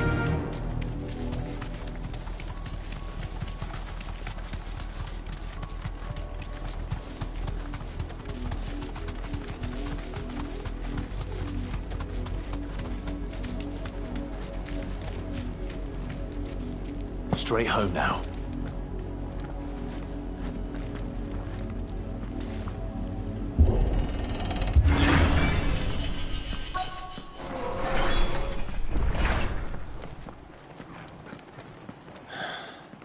This is nothing like I remember it. How quickly a crown can lose its luster.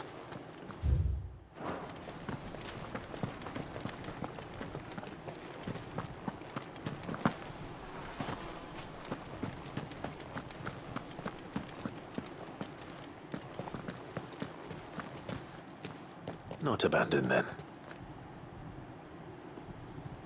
Oi! Visitors!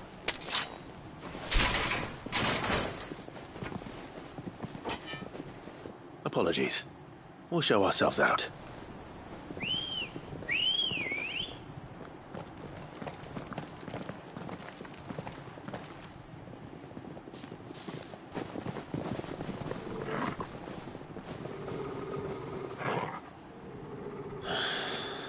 Or not.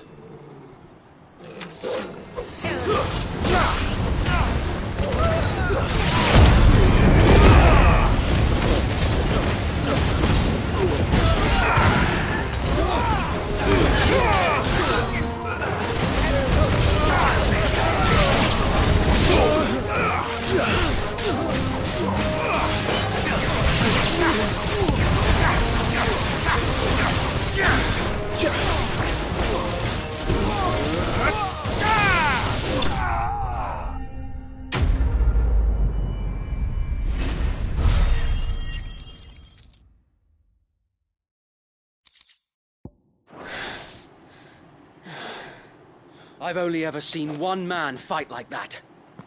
And he's long dead. Then perhaps it's time you joined him. The blessing of the Phoenix. It can't be. I was there when you died. Huh?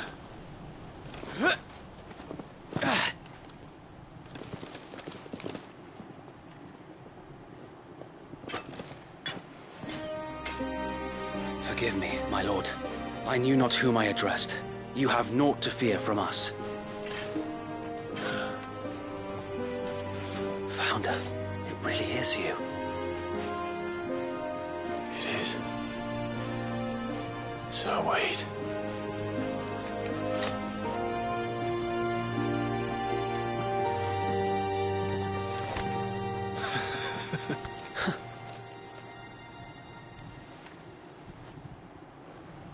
We can speak inside.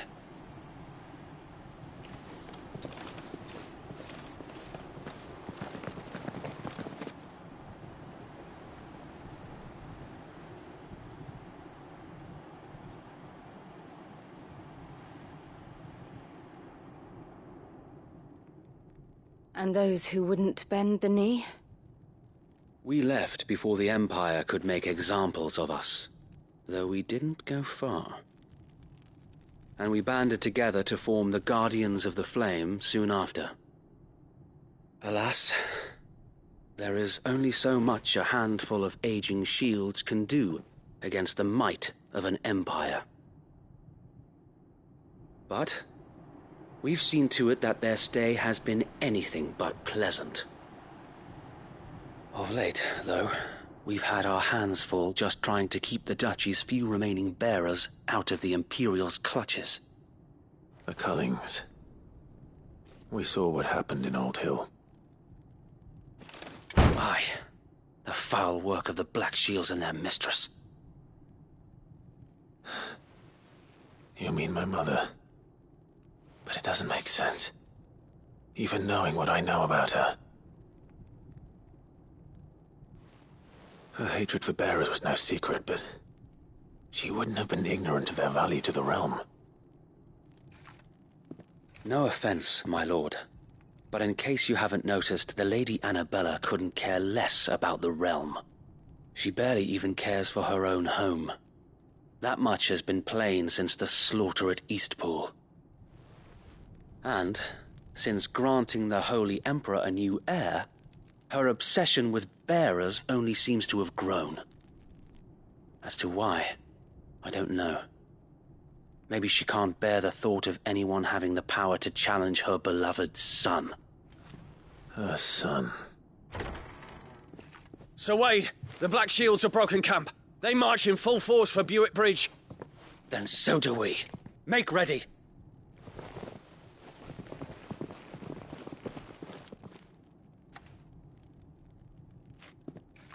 This is their main host. If we remove the head, perhaps we can prevent what happened at the docks from happening somewhere else. If I do nothing, then the blood of their next victims will be on my hands.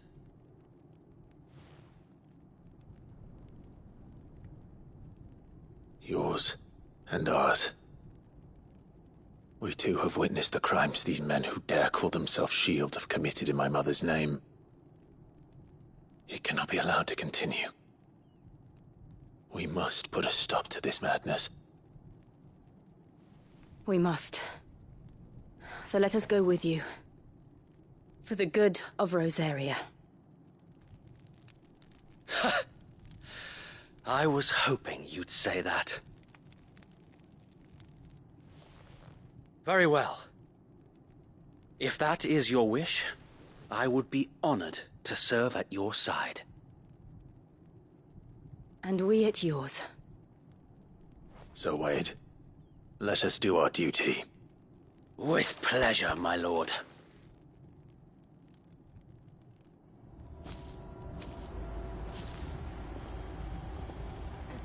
I imagine this endeavor will require more than just our wits.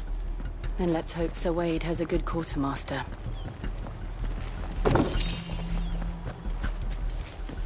We'll show them that the fire has the Archduke's. Tell us then, Sir Wade.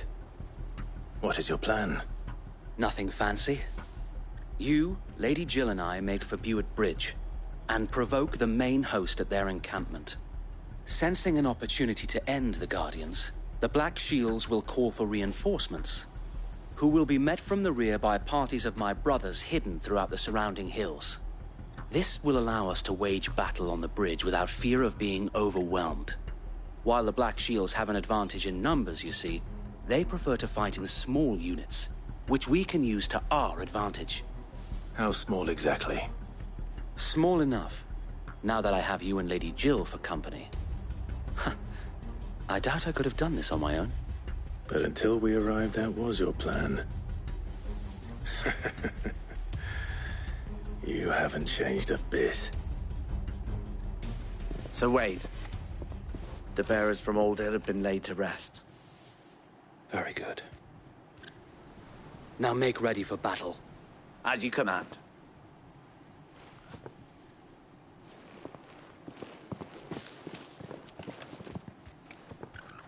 Thank you, Sir Wade. Perhaps now they will find peace. There is but one thing which will grant them peace. Putting an end to the Black Shields. And so we shall.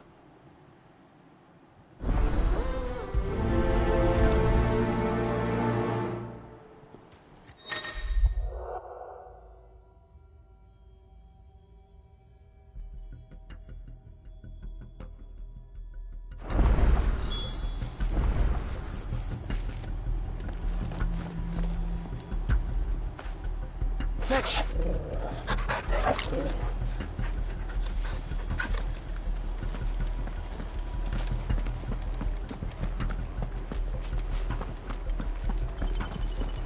May the blessing of the Phoenix go with you. How long have you been pursuing the Black Shields? Since they burned their first village. We tracked down the bastards responsible and fed their corpses to Stillwind. Suffice to say, that got their attention. It's been a game of cat and mouse ever since. Run like the wind.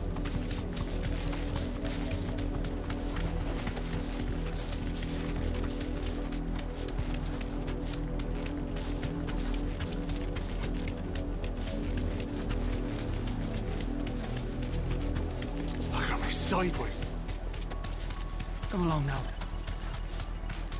The bastards are looking. There they are. On your command, my lord.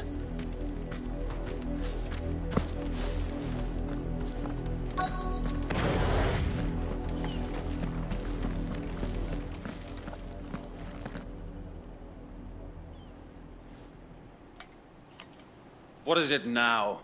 I told you! We bear a message for the Vicereine. From the Guardians of the Flame. Ha!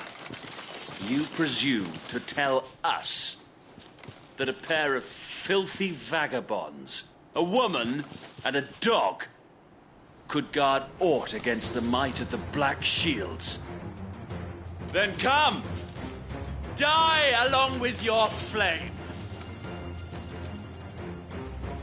For Azaria! For Azaria! Your petty revolution ends here. On these our swords we swear.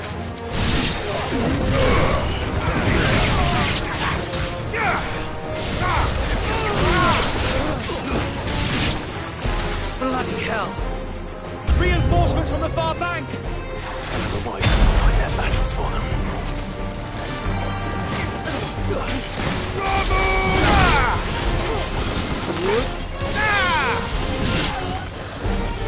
Let's try.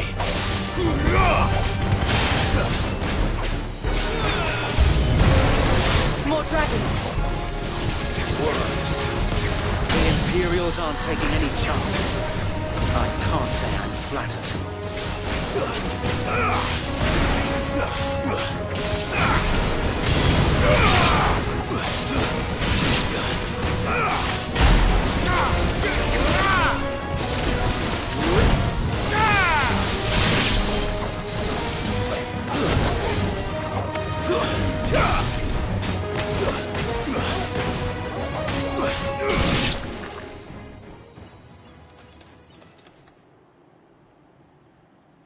A noble stand, albeit a misguided one.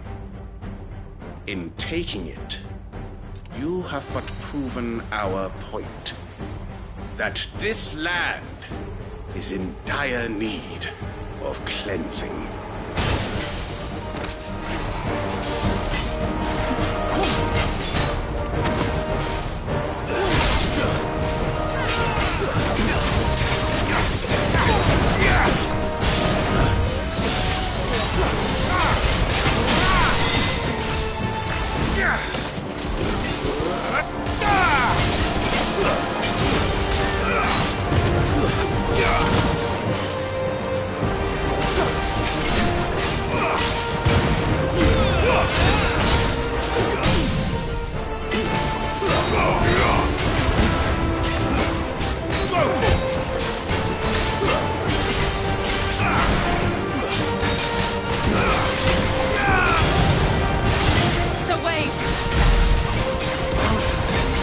No one left to keep them occupied.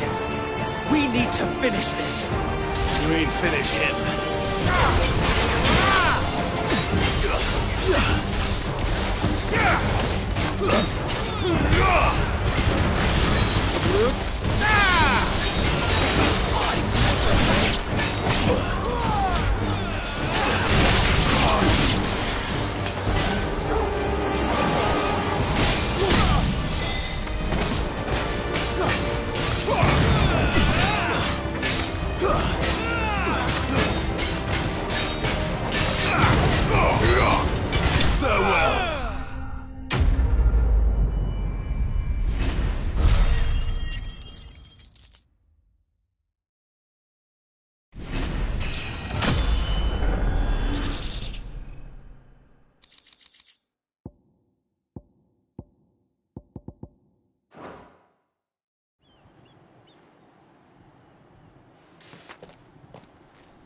I don't see any more.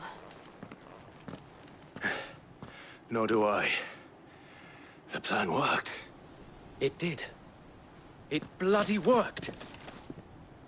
We sent every last one of the rotten bastards straight to the mud! Lord. Perhaps this will be enough to stop the Cullings. For the time being, at least. Perhaps. Though I doubt my mother will take this loss well. She'll move swiftly to see her minions' ranks replenished. And then it will all begin again. I often wonder if the nation we once knew is gone for good. Her fields rot. Her people starve. We battled to preserve the flame that was, but for every foe we fell, another springs up in its place. Yet be that as it may, it is still our home, and we must fight for it. As we always have, and always will. For as long as the Firebird's flame burns in our hearts, the Duchy cannot die. And her loyal subjects may dream of a day when the Rosarian standard flies over Rosalith once more. So wait, Think we should fall back to Port Isolde before the garrison sends reinforcements? A sound strategy, my lord.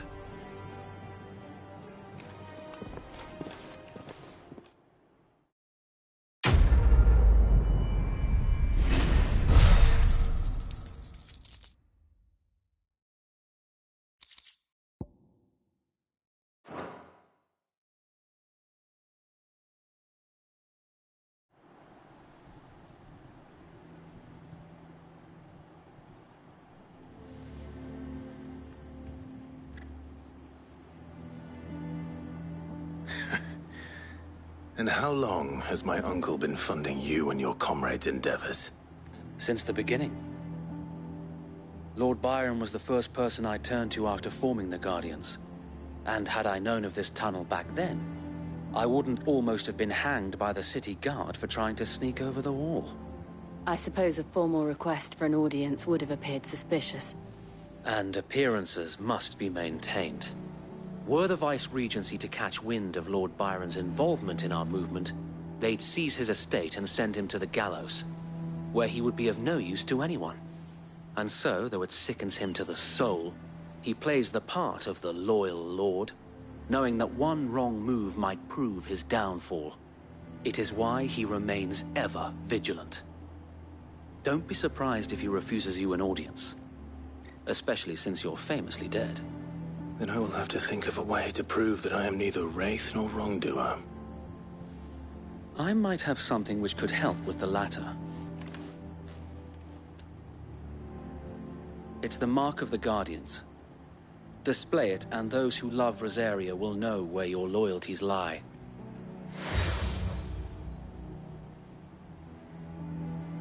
I shall wear it with pride. Be sure that you do. I don't want my men attacking you again. Unless you deserve it. If only Sir Tyler could have been here to see you. Or the Lord Commander. Thank you, Sir Wade. If there is ever anything you need. I know. Go on now, my lord.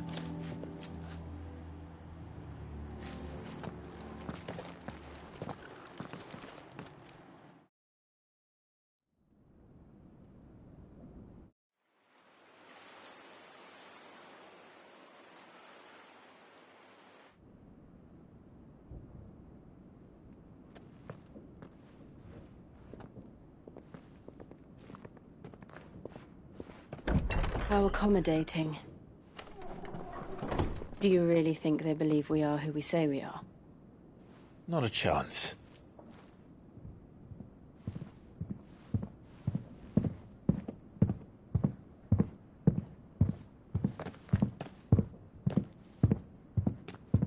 Right, I guess. My uncle believes we're imposters here to rob him. And means to string us up himself.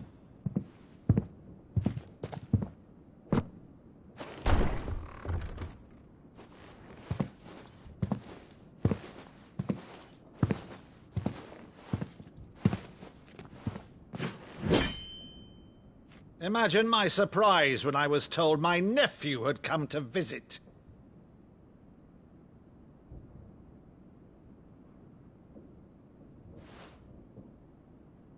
Clive Rosfield died long ago. And for uttering his name here, you shall pay with your tongue!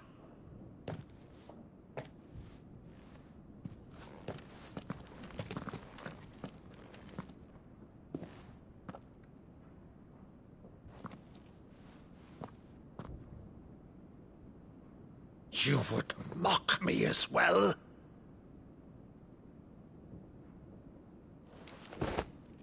It is I, Sir Crandall of Camelot, loyal servant to Her Serene Holiness, Saint Sybil the Unshod. Meadow, thou vile sorcerer, for thy crimes against church and crown, I shall have thy head.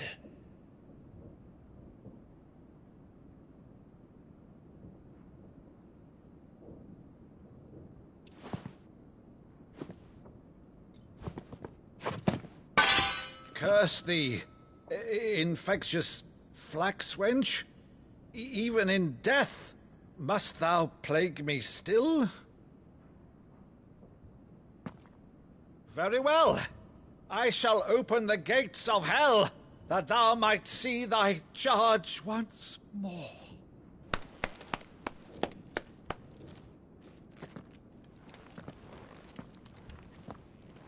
Bravo, Uncle. You're still the finest Maddu in the twins. Oh, Clive, my dear boy, it's really you.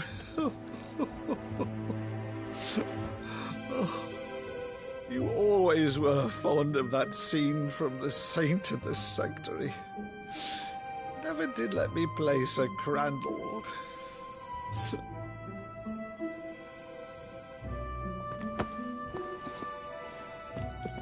I have a favor to ask, Uncle Byron. Rutherford, inform the kitchens. There'll be guests. We dine immediately. But, Uncle...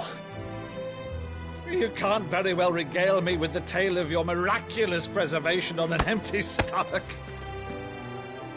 Go on, sit.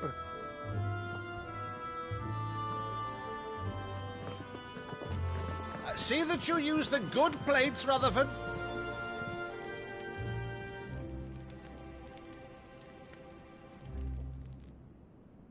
So you arrived late to one of her cullings, did you?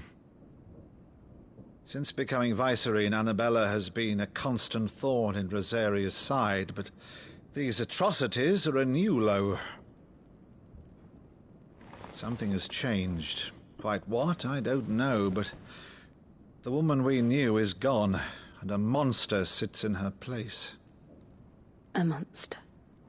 For better or worse, I've been charged with governing this town, and thus must maintain the illusion of obedience. That's all I can do to aid Wade and his merry band of revolutionaries. So he's told us. You have risked much for Rosaria. Our nation will be forever in your debt.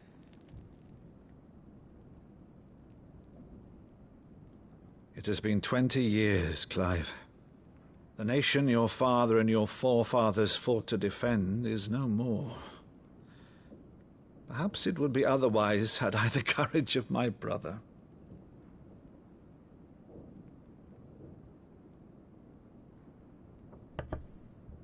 All right, if it's a ship you require, a ship you shall have. I've a galley in port, but recently relieved of her cargo. She can be outfitted for the voyage in a matter of weeks. So you believe us, then? About everything? Believe you? Ha!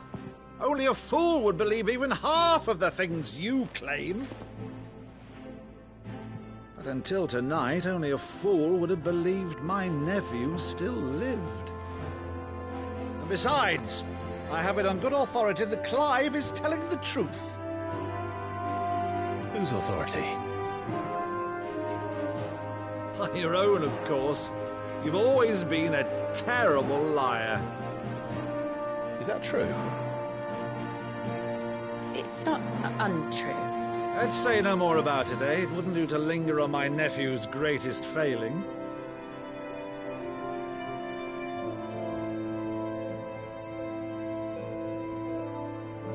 The one thing I cannot believe, though, is all this about you being Sid.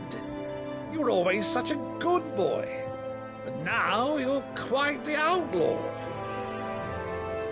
Which, if I'm not mistaken, would make me an outlaw's uncle. Right then, who shall we pillage first? Rutherford, fetch me my cutlass. This will be fun.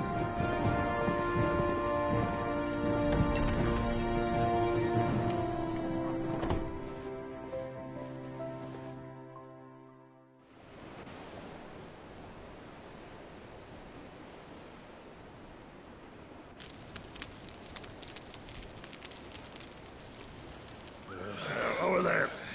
Go on. She's a fine ship, isn't she? Once outfitted, She'll bear us across the boiling sea to Drustinus in the space of 3 days.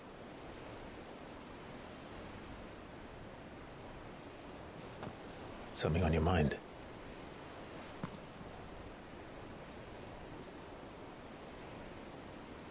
Monsters. When I served the Iron Kingdom,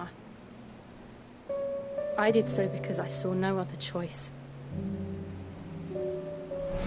Because once they learned that lash would not move me, they turned it on those who could.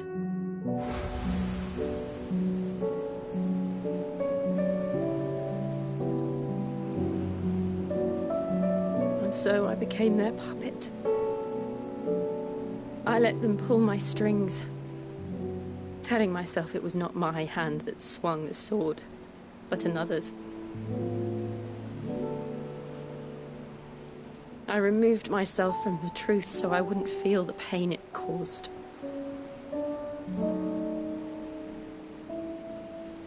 And before I knew it, I no longer felt anything. Anything at all.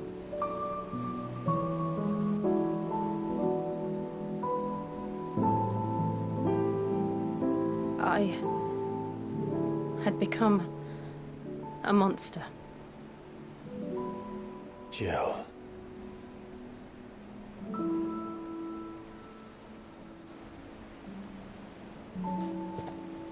I don't want to be a monster, Clive. Do you understand? I want to choose a different path, a better path. To live on my own terms. But before I can do that, I need to come to terms with my past.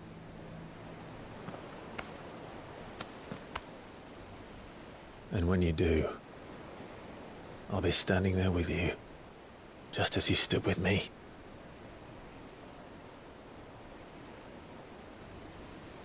Thank you, Clive.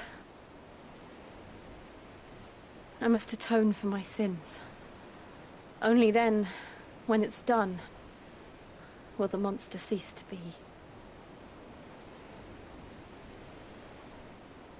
Just promise me that you won't die with it.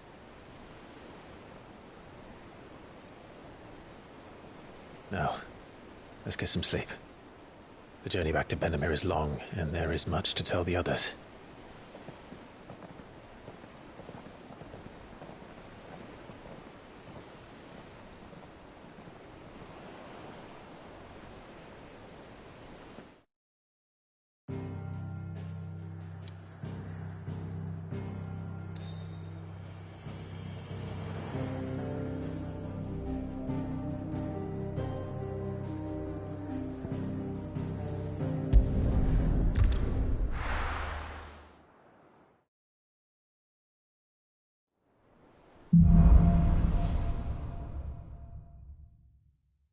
Only the Founder knows what awaits us in the Iron Kingdom.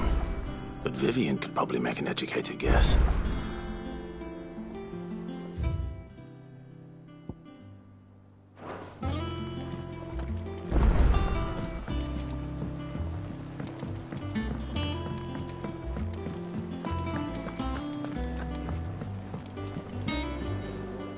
I didn't take you for a scholarly van. Oh, this?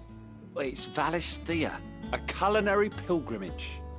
I borrowed it from old tomes. Seems there's no creature in the realm so foul it can't be cooked up into something delicious.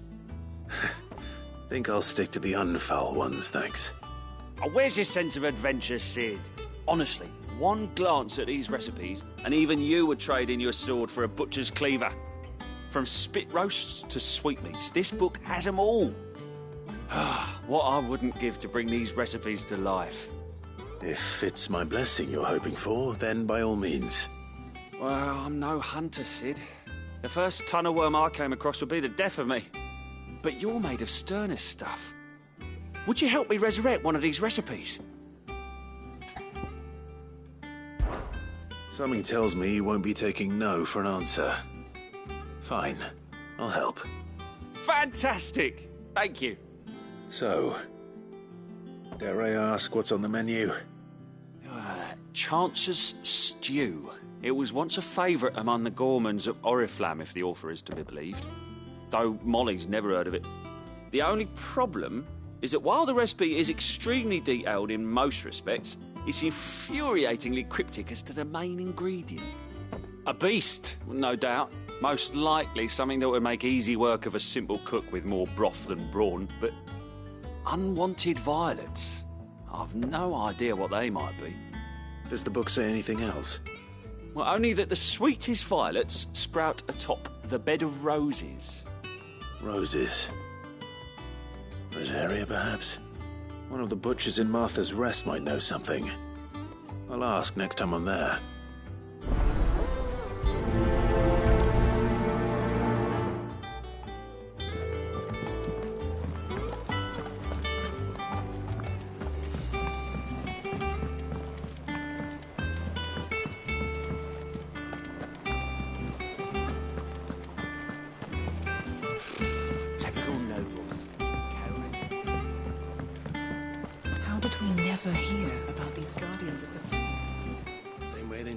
Welcome to the Patron's Whisper.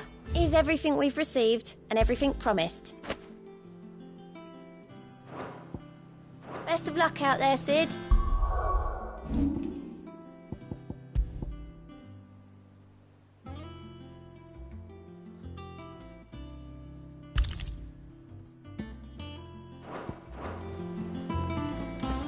There are new billets being posted every... Clive! Oh, am I glad to see you? Is something wrong? It's Blackthorn. He ain't himself. And if I'm honest, he ain't been for a while. Yet normally it only takes a couple of drinks to perk him back up, but not this time. Something's getting him down. And whatever it is, he ain't telling. It's like he's lost his spark, you know? He's barely got enough fire in his belly to get the ump about stuff. But I'm thinking he might if we both bent his ear, because he respects you, innit? So, what do you say? Fine. If you think it will help. I knew you'd understand. But if he doesn't want to talk, we let him be. He'll open up when he's ready. All right.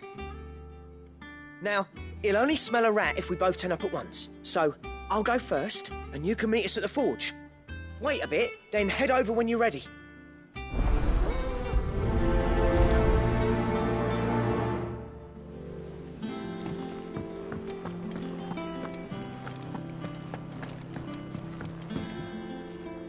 Back again, Lord Rosfield.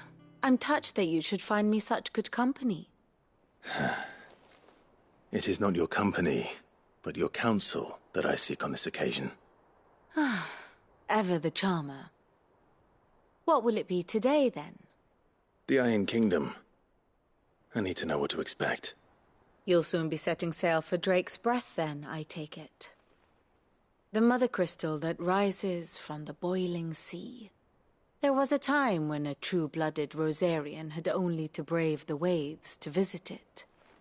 But then the Ironblood made their move.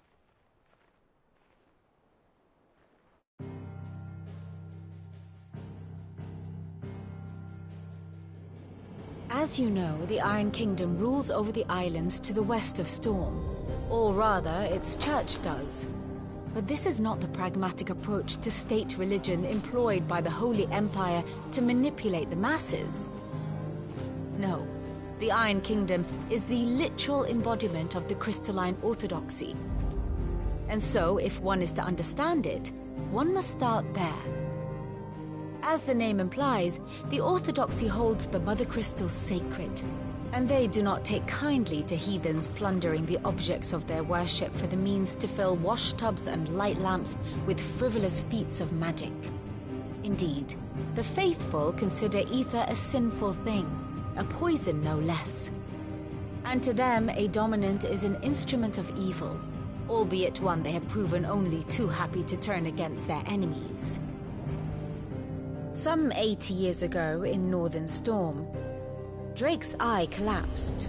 Soon after, in pursuit of ether and with the blight at their backs, the Northern Territories descended upon the Grand Duchy of Rosaria. And when the Shields of the Flame marched north to meet them, the Iron Kingdom spied an opportunity. A few short days later, the Crusaders landed on the island of Mount Justanus, home of Drake's Breath, and plucked it from the Duchy's grasp.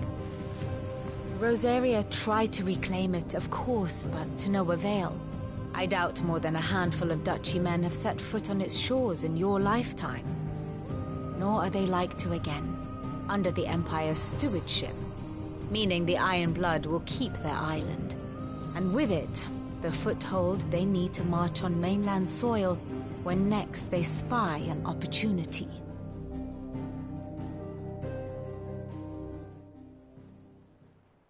The Mother Crystal is both the object of the Iron Blood's worship and their gateway to the continent, making Drostanus the holiest of holy grounds, from which the Orthodox Crusade shall one day sail forth to claim the remaining Mother Crystals, or die trying. My father and my grandfather both traded blows with the Iron Blood for control of Drake's Breath. Had things unfolded differently at Phoenix Gate, we would have sent our entire fleet against them. But instead, they sent their fleet against Rosaria, sacked the capital, killed the men, and captured the women, including Jill. I'd say you'd be forgiven for wanting a little revenge, Clive. My only aim is to destroy the Mother Crystal. But thank you all the same. Not much else to do here. Let's see if Jill's ready.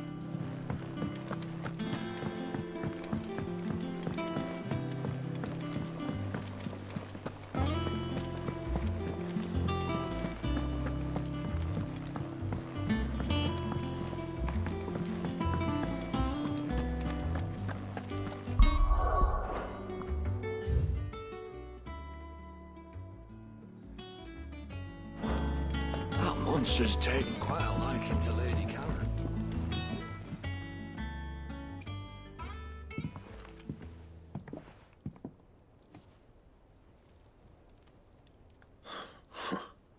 First August, and now you. What are you pair up to? What's it got to do with me? August was worried that something had been weighing on your mind. I thought you might want to talk about it. Did you now? I told you not to stick your nose in my business. What'd you go and do?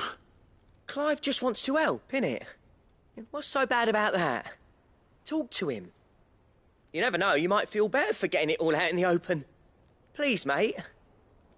I'm worried about you. Phil shut you up. It's nothing, really. Stupid. Not the sort of thing you bother people about. Why don't you tell us all the same?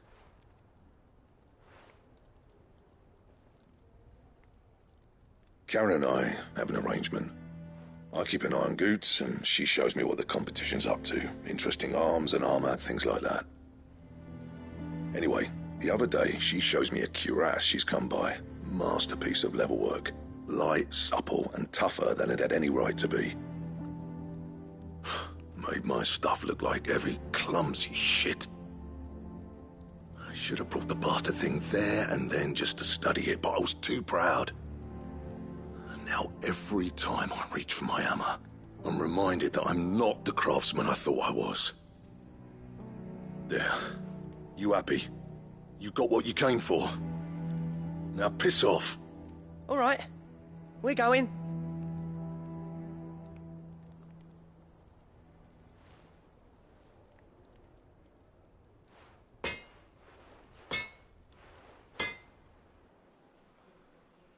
I always thought of old Blackthorn as a bit of a force of nature. Like a storm cloud full of hail. Didn't think anything could rattle him. Least of all a stupid piece of leather. Blackthorn's always taken pride in his craft. Questioning it means questioning himself. Something tells me this is only going to get worse. If he has doubts, it will affect his work, which will only add to his problems. We need to nip this in the bud. I couldn't agree more. He said he should have bought that cuirass. Perhaps we should track it down for him. Assuming you're happy to help, that is.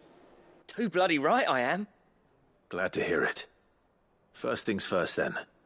We need to speak to Karen.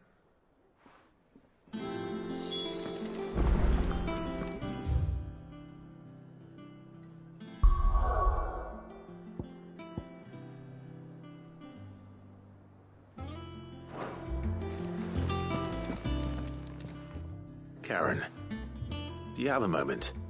Blackthorn mentioned that you'd recently come by a leather cuirass. An exquisite example of the craft, from what he told us. And he ain't been himself since he saw it. So we thought we'd buy it for him. Sorry, sold it already. Didn't think Blackthorn cared for it the way he turned his nose up. But it were nicely put together, that's for certain. Even if the bloke who made it is a bit of an odd one. Happened across him on my travels. Makes all his stuff to order, but the fella who commissioned it refused to pay. He didn't like the colour of summit. So I took it off his hands for a fair price. You don't know where we might find him, do you? Like I said, he's a bit of an odd one. Doesn't even have a workshop. He don't trust hunters neither, which means he spends as much time out tracking beasties as he does working their hides. I see. He did tell me something, though. Apparently, his next commission's for a set of griffin hide greaves. Here, there's a griffin on the hunt board. The curse breakers were placing bets on who'd bag it. Now, where the bleeding hell was it sighted? Somewhere in Sambrec, maybe... Cairnorvin, that was it. Thank you, Karen. We'd be lost without you. At least you admit it. So, it sounds like going after that griffin might be the best chance we have of finding our roaming leatherworker. I'll leave the hunting to you if you don't mind. While you get on with that, I'll ask around the markets. See if I can't sniff out who he is and where he's hiding. Good idea. Hopefully one of us will be able to track him down.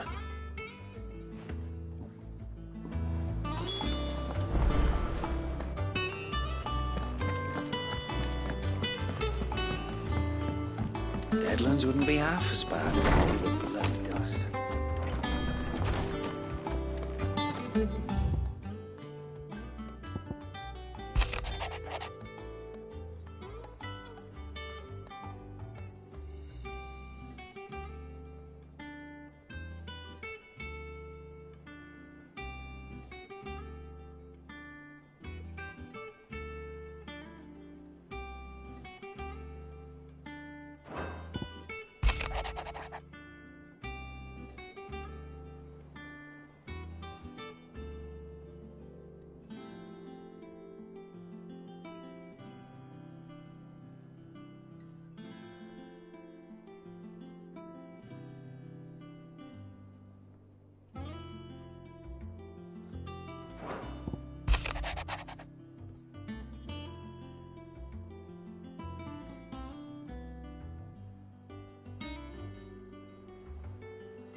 It will be over soon.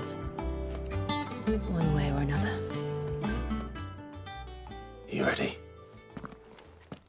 I think so. Jill. When you told me you had to come to terms with your past, you weren't talking about destroying Drake's breath, were you? No. I spoke of Imran, the leader of the Crystalline Orthodox, the man who made me do all those unspeakable things. I'm going to kill him. It's what I need to do to put the past behind me. What I need to move forward. And I know that I can do it. If you're there beside me. Always. And I'll be beside you, too. We'll bring down the Mother Crystal together. All while Sid looks on. We'll make him proud.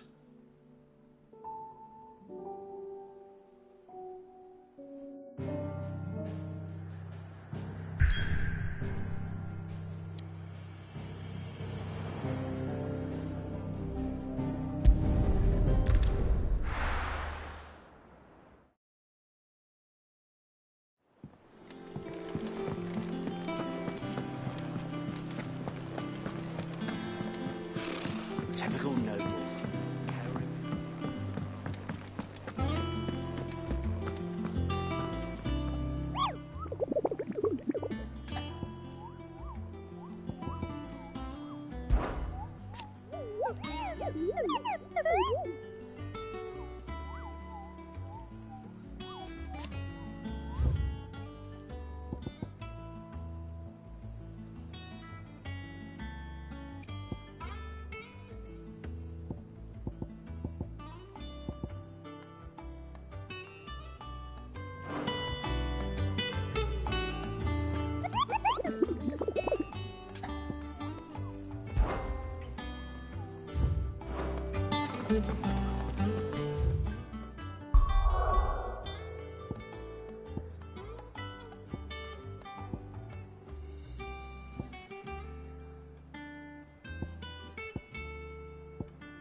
Useful trick.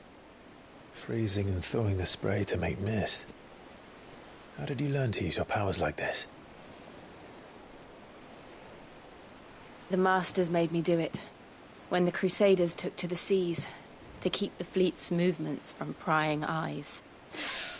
I'm fine. No, you're not.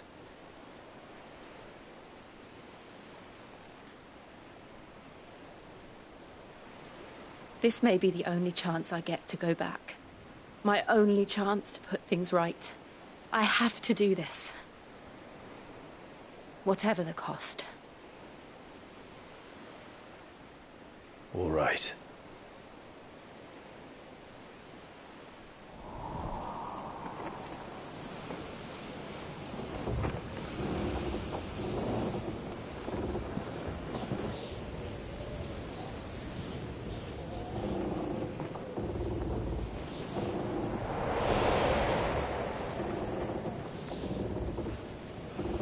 There she is.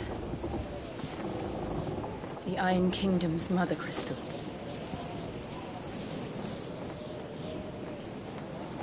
Drake's breath.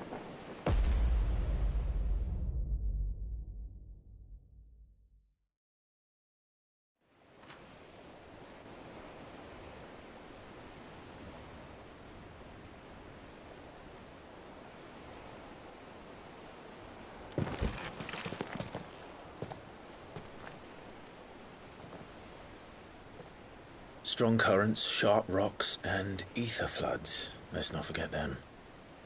This island is a natural fortress. But safety breeds complacency, allowing a single rowing boat to slip in unseen. The sanctuary is inside the mountain. If we follow the old trail, we should be able to enter by the back gate. All right. Let's go.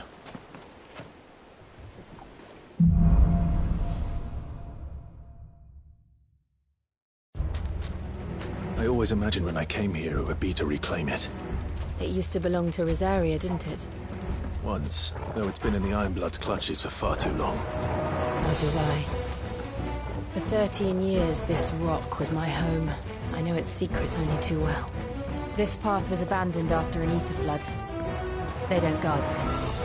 The perfect little shortcut.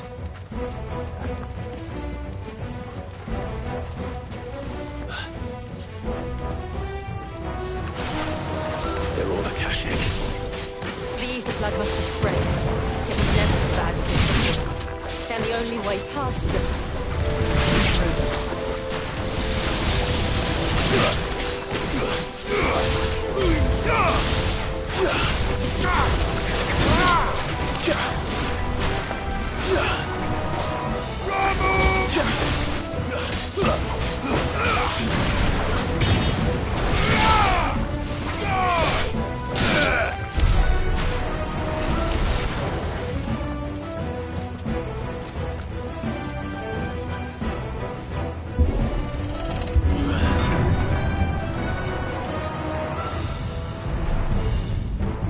Was that an earthquake? They happen all the time. That wasn't even a bad one. It's nothing to worry about.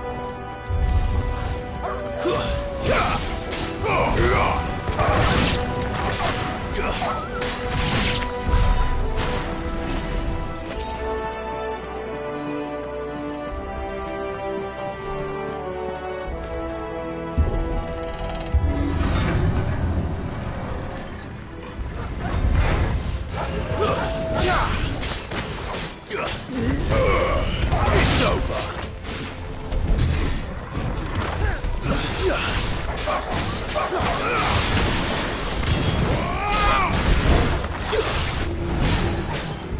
Farewell.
The old Arboretum is just up ahead. We'll enter the caves from there.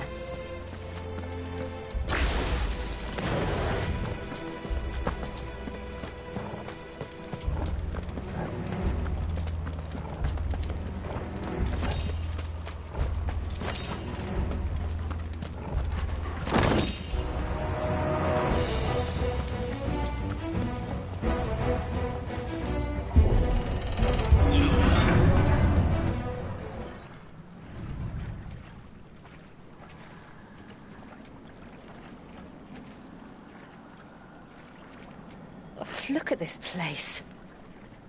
What a mess.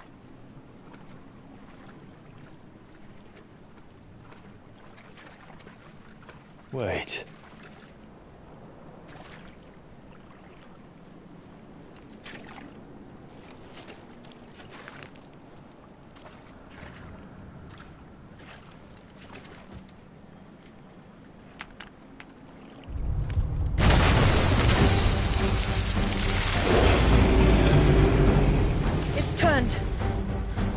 Nothing is shelter for this area can't handle. Just like old times. Be sure to keep clear of its maw. Believe me, I mean to. Foul. Don't breathe it in.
I still can't believe they can jump.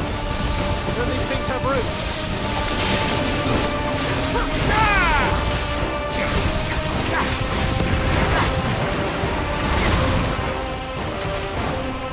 Too slow.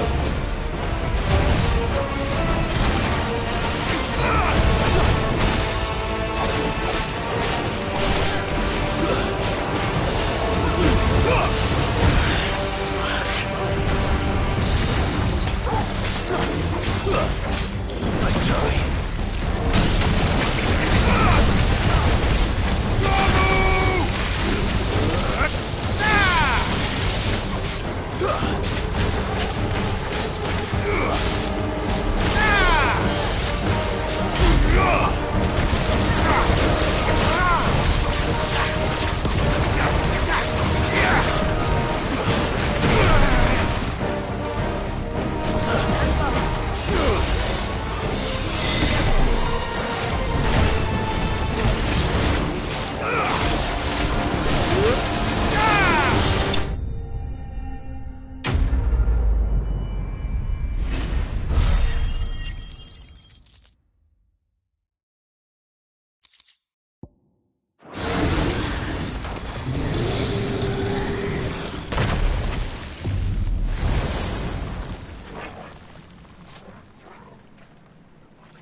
Press on? Yes.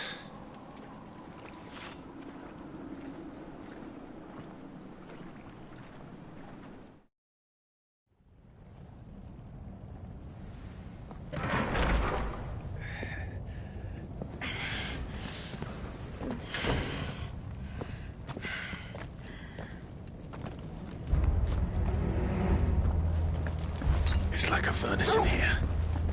We're inside the volcano. You get used to the heat, though I don't remember it being quite this hot.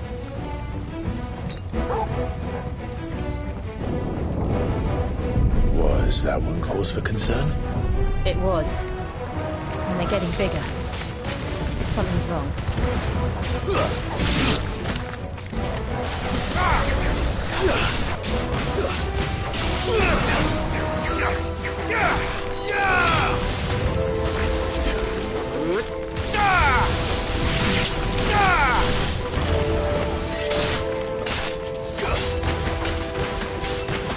Farewell. You're finished.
Is there no other way across?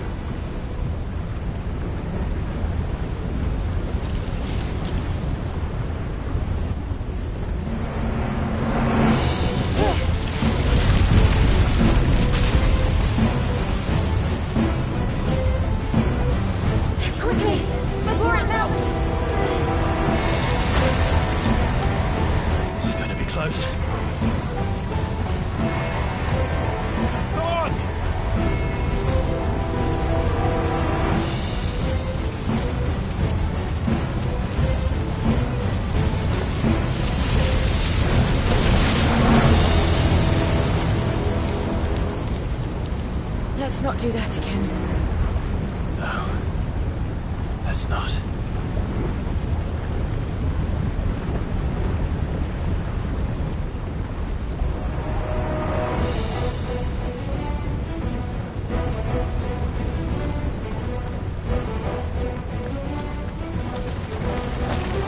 They don't look too tough. That's not the low. But in numbers like these.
Drake's breath. We're nearly at the oratory.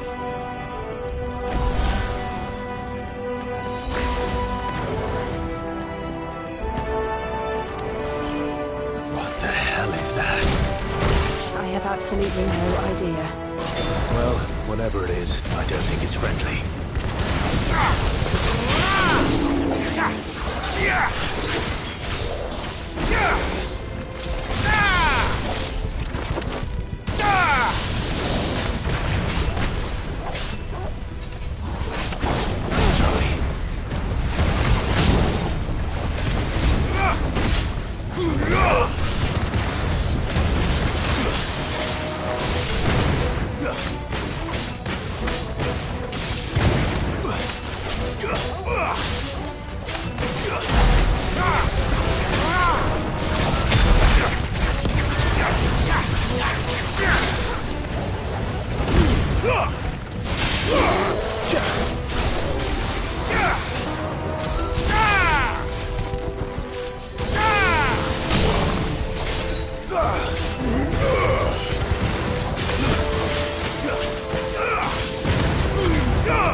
One of the demons. But they never leave the lava. If I didn't know better, I think this volcano was about to erupt. Why attack us then? They're peaceful creatures. Then this one must be the exception.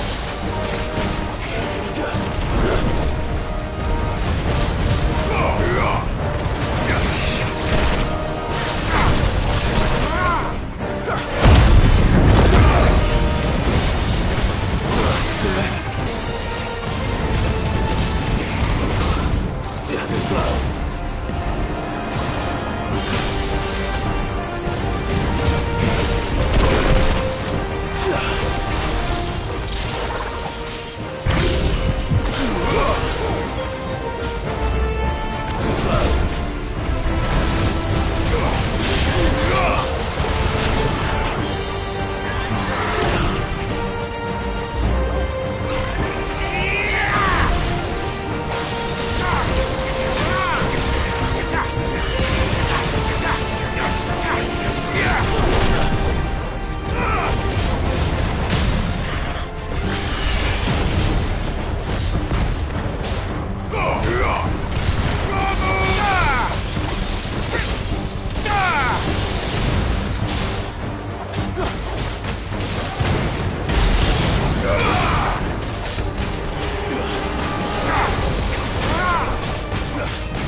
Nothing good, I'll wager.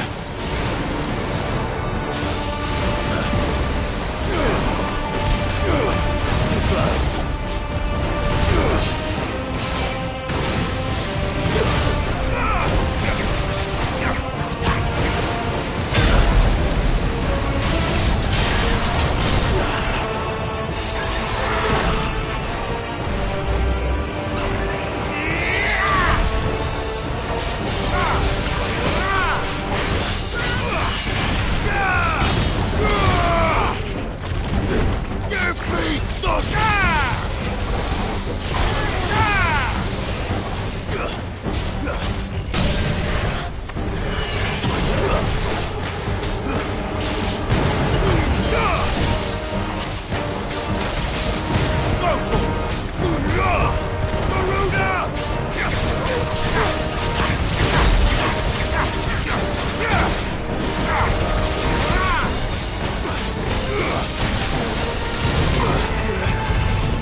You hurt?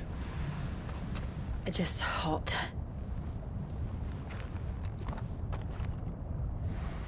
Thank you. Quite a commotion our friend made. Let's hope the guards didn't hear it. The gate to the inner chambers is just up there. Then we make for the sanctuary.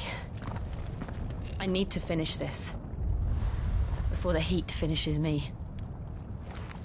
Hear, hear.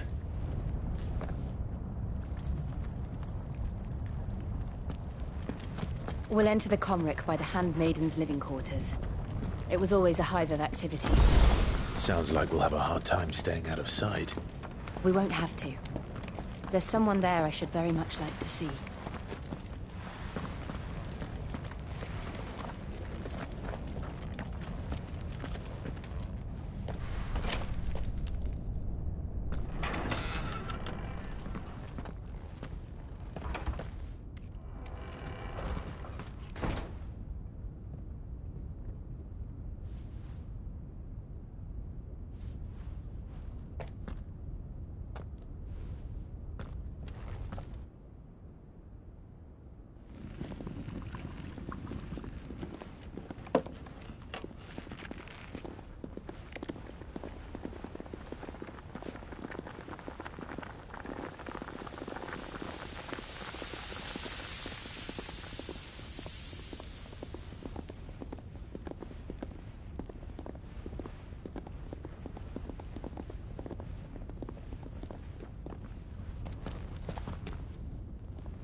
Lady Marley. It's me. By the mother. Jill, it can't be. It is, my lady. We cannot talk here. Come with me.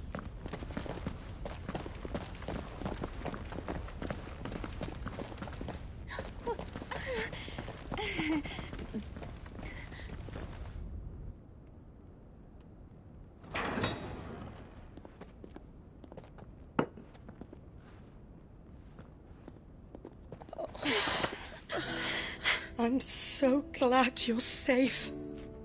And I you.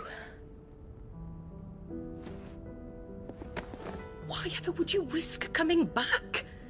Are you a fool, girl? Or have you grown tired of your freedom already? Forgive me, my lady, but I had to come back. There are things I left undone. Tell me, where is the Patriarch?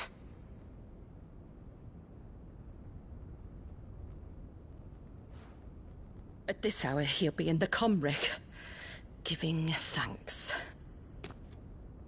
You mean... Oh, that fiend! Clive, we have to get to the sanctuary. Now.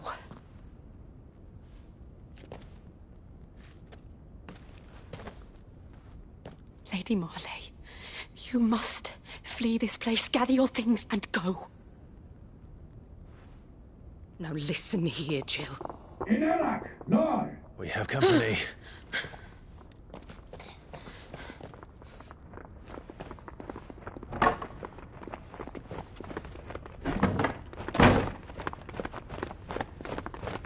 This way.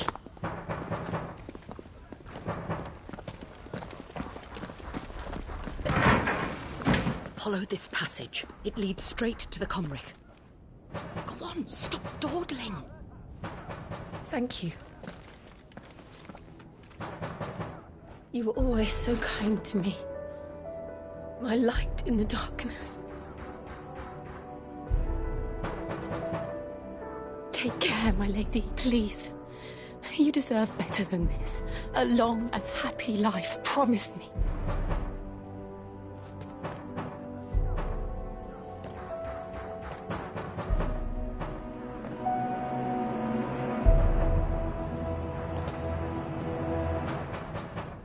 I'll live if you promise to do the same.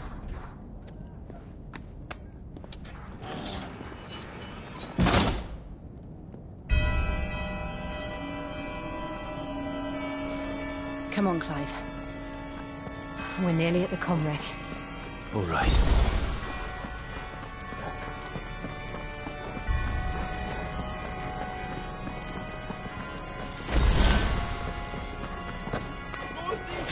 Here's our welcoming party.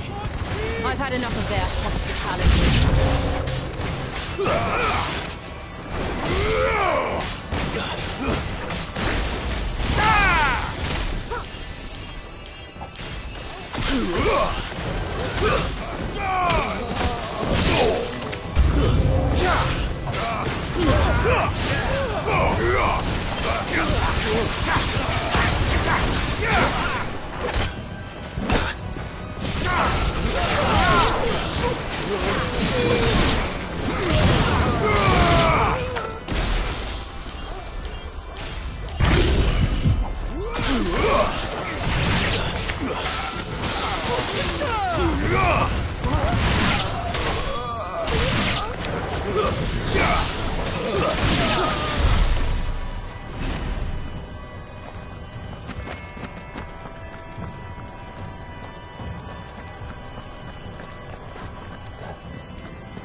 How many of them are there? Too many.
Clive, there's something I need you to know. I saw the Patriarch do things no one should have to see. And so I swore that he would die by my hand. I understand. I faced my demons, and you must face yours.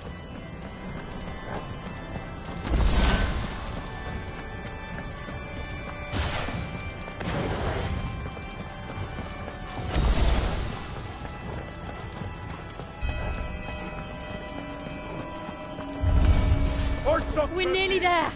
Just one last push. I can't let it stop.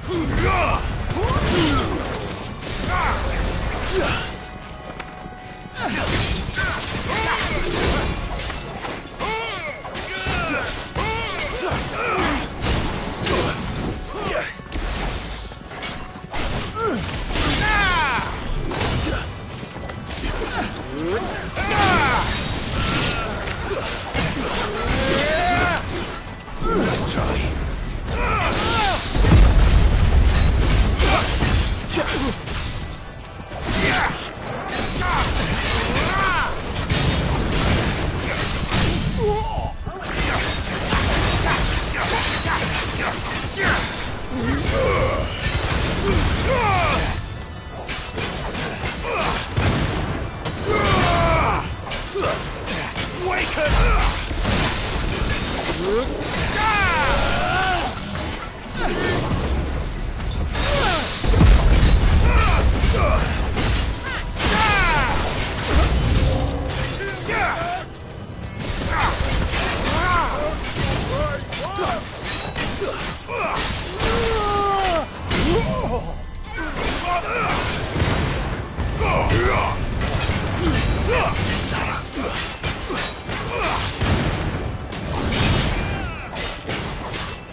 Shiva's dominant. Come to beg forgiveness for your failure. For years, I followed your orders, fought your wars, all to protect the children you took, just as you took me. And what did you do in return?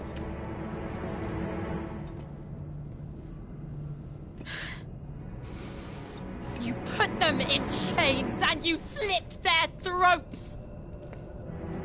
Fiend. Their souls were sullied with the stain of ether. I merely cleansed them of their corruption.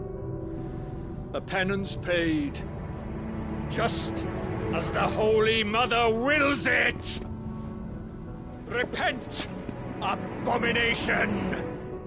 For a monster like you to set foot in the Holy Cymric is in itself a crime deserving of death! You're right.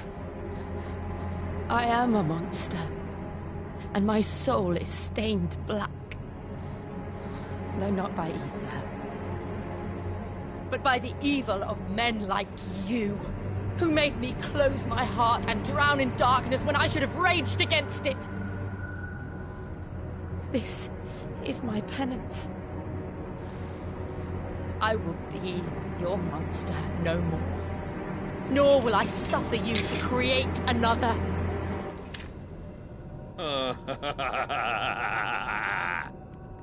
Does the beast bare its teeth at its master? Come then, dominant. Rage, be as you have ever been. A monster! And what are you, Imran? I was forced to kill. You do it by choice. But never again. I bowed to you once. Now it is you who shall bow to me! Kill them.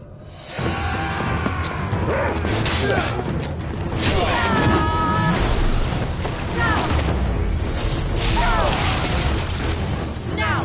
Right!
Can't I do it?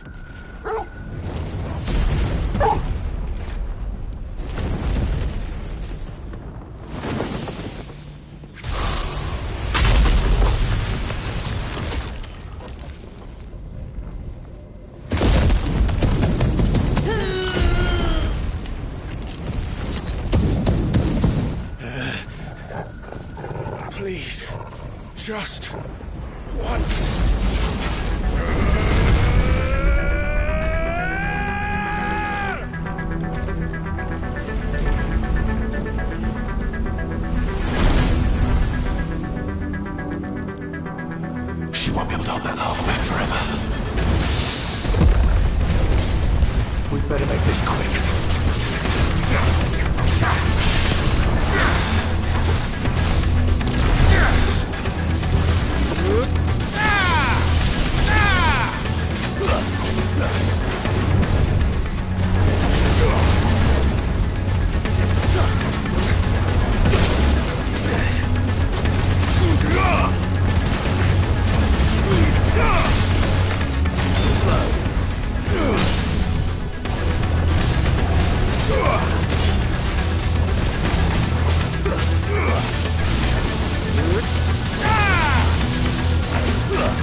All right.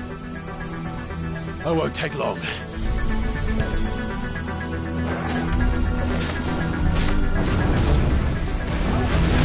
slow.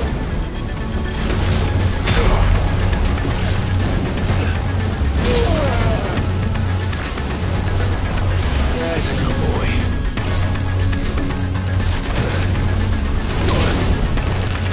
Guess we're all ready.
Jill!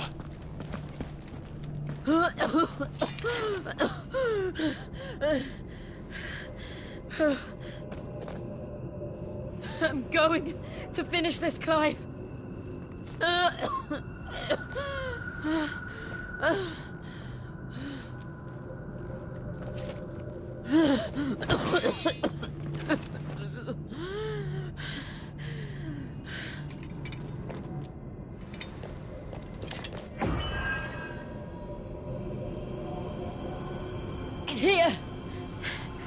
use this.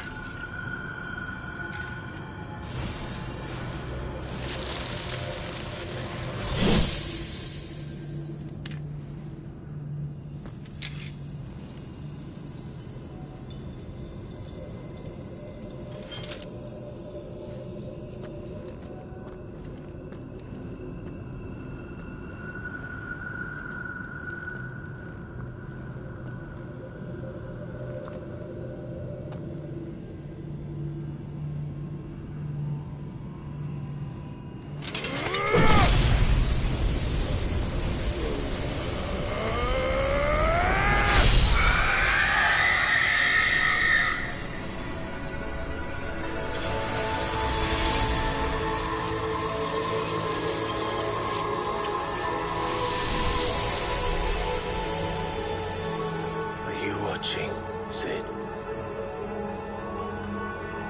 We're one step closer to freedom.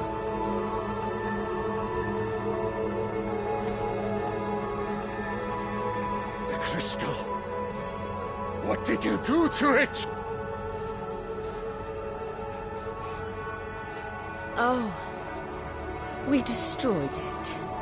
What? But... Monster! Monster! Do you have any idea what you have done? I do, Father. I have killed the monster and become an outlaw. May the blessing of the crystals go with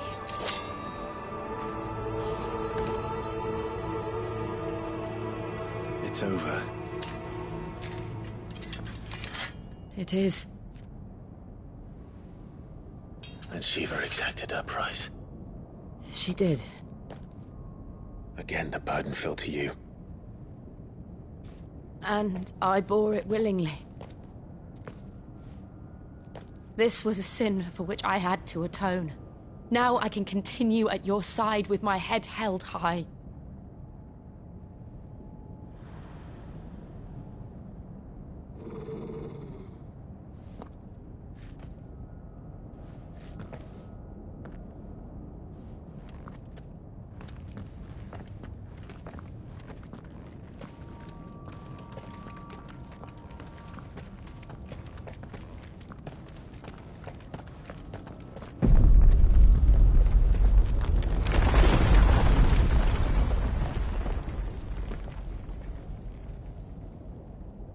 Clive, look. It's just like the one at Phoenix Gate.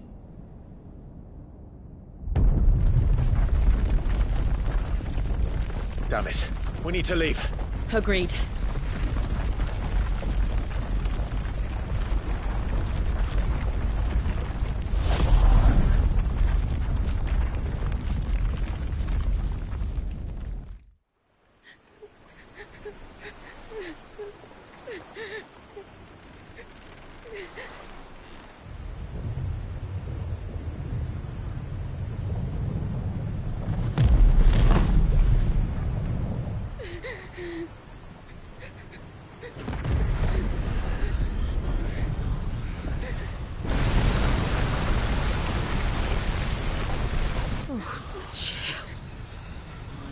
I kept my promise, and now you keep yours.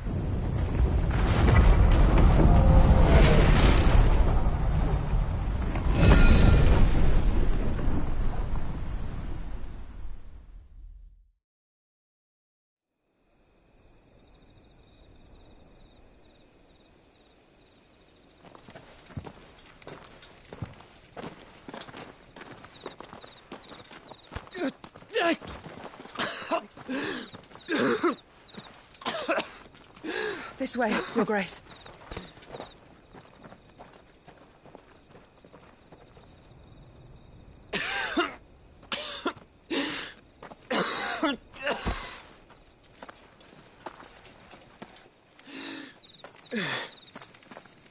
You're bleeding. I have a tonic which will... I thank you for your kindness, truly. But I assure you, I will survive. Please, Save your medicines for those who need them most. Oh, well, if you're sure.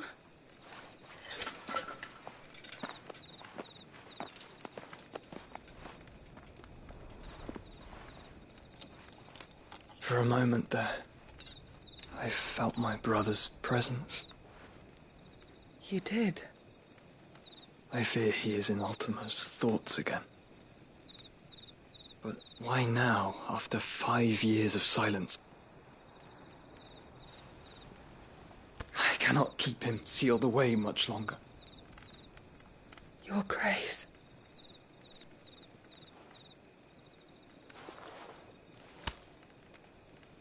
No, do not dirty your hands.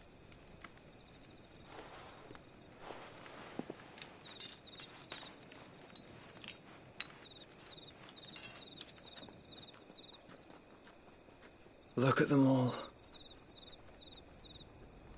Like a river flowing to the sea.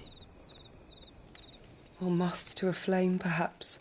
The crystalline dominion their light in the darkness. More and more lose their homes to the blight and set out in search of sanctuary, while others lose their fortunes to the Dalmekian levies and leave to find new livelihoods. What is it that you seek in the Dominion, Your Grace?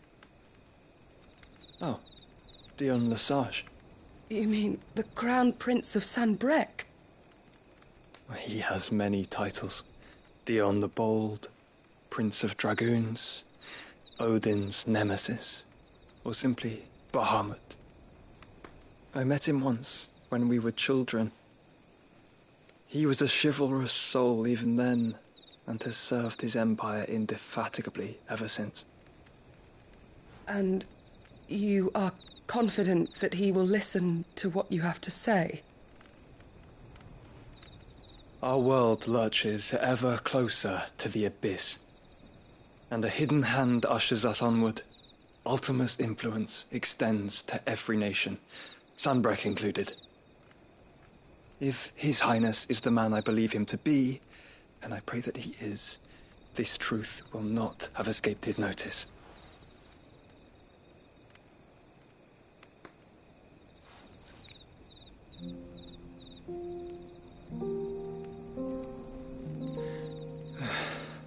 As the mother crystals fall, the eternal flame wavers, and the azure sky begins to bruise.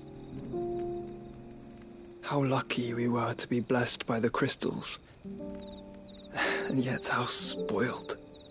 Like canaries in a gilded cage, growing fat on seed. But now, the bars are closing in, and we must take flight. Painful though it be to leave our home behind, it is what we must do to be free. Which is it that men cannot live without? A blessing that leads to damnation, or a freedom that leads to deprivation? I do not yet know the answer to that question. Do you, Clive? Your Grace, let us find a place to rest a while. We can return by the Dalmekian trail once you have recovered your strength. I realize your duty is pressing, but if your health should fail... I know. Thank you, Yote.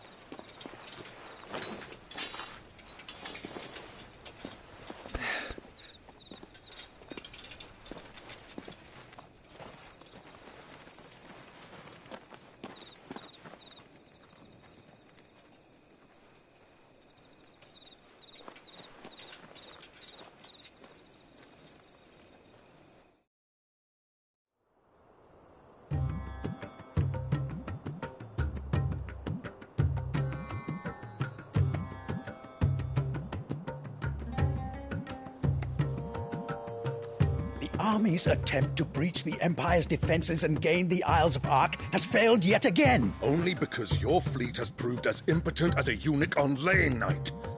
Would you rather we simply fell back to the capital? Enough, both of you. All here agree that the Empire cannot be allowed to maintain its illegitimate claim on the Dominion. However, our casualties mount with each passing day.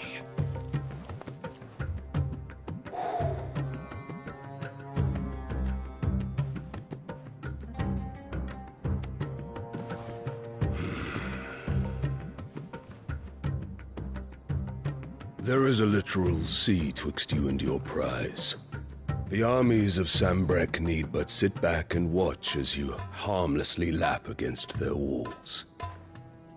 They are dug in like ticks and seek to draw out this siege, knowing the capital's stores are nigh bottomless. And what of our wise rulers? Goaded into war without any thought as to what chaos it might reap. Republican soldiers starve while waiting for orders from Randalar. If you would but take the field, their bellies would be full by nightfall. If I take the field, so too will Bahamut, and our duel will shake the island to its foundations. Instead of liberating the Dominion, you would doom it to destruction. Unless that is what you desire. If our learned advisor has a solution to propose, we should be glad to consider it.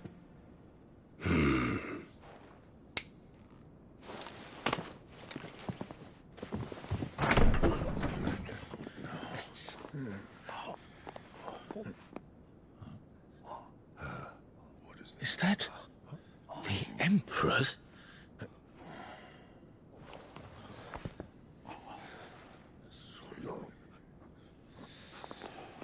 What is the meaning of this, Lord Kupka? What it means is that I am disinclined to advise you any longer.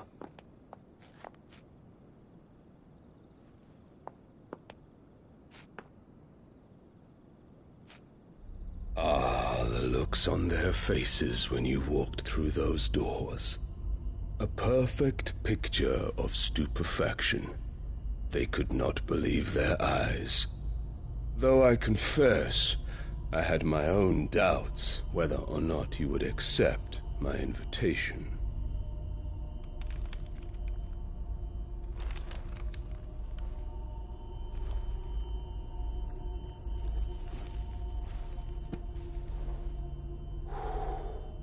Such shocking news.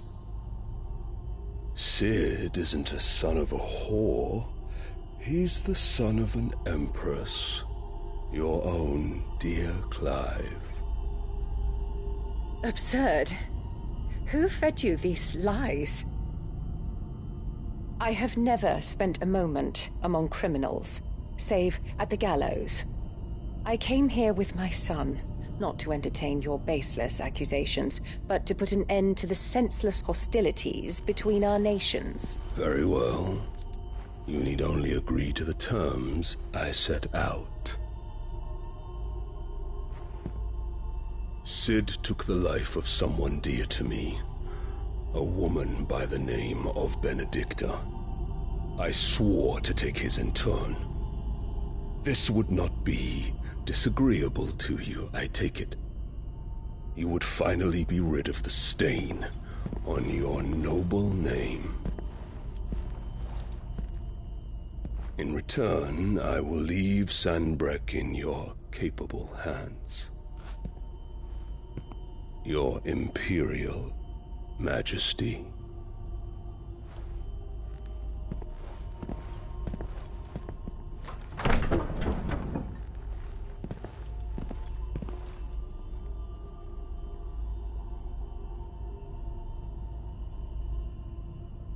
And all for the love of a common whore.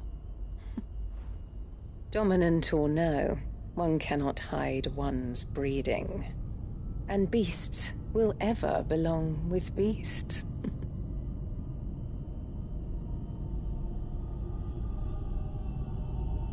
There are greater things in store for you, my darling Olivier.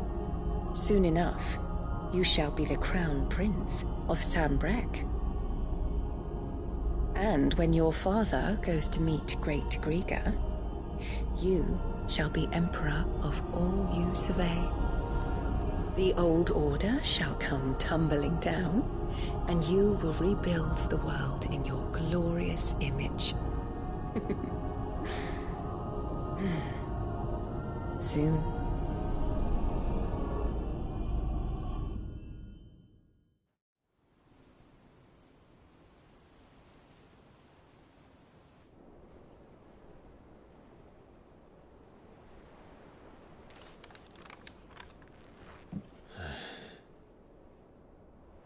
She's been in there for hours.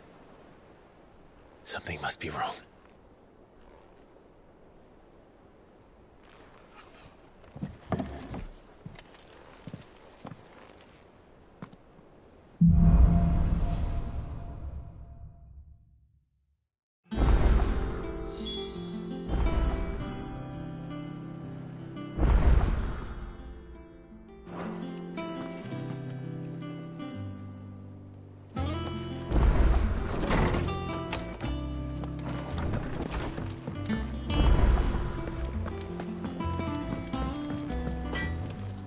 Back, are ya?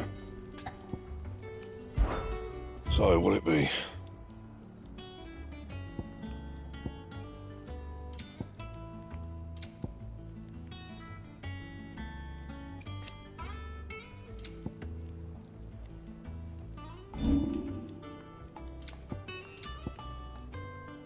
That it?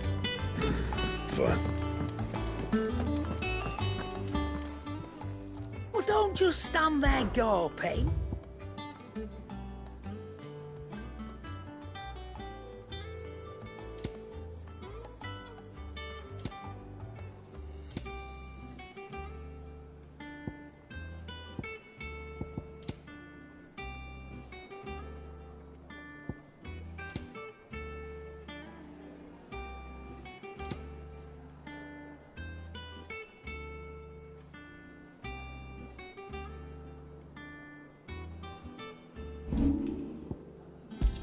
Come again. Or don't. I'm not much bothered either way.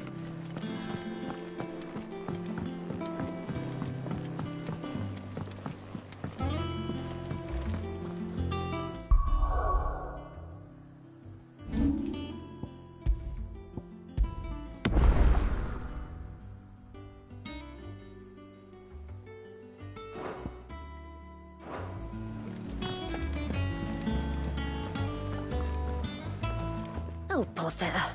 Whatever am I to do now, Clive? About what? I've 2 dresses that need stitching, but I haven't got a scrap of linen. Those girls' rags are so threadbare. It's a wonder they don't fall to pieces. And we most certainly cannot have that. A certain amount of decorum must be maintained, even here at the Hideaway. You wouldn't want the poor things going without decent clothes now, would you? Of course not. What can I do to help? Oh, aren't you a dear? You see, I've paid for 2 bolts of cloth from the drapers in Northreach, blue and red. But they don't deliver, not to places that aren't on the map anyway, so I'll need someone to take this receipt and collect them. And you'd have this someone be me? I would. And don't let them fob you off with anything less than what I paid for. 1 bolt of blue and 1 of red. I expect them both.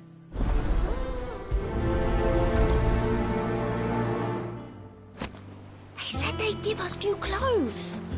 But we've no coin.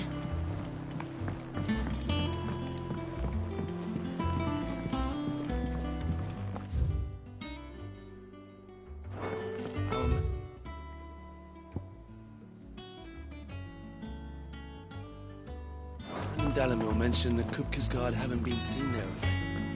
The calm before the storm.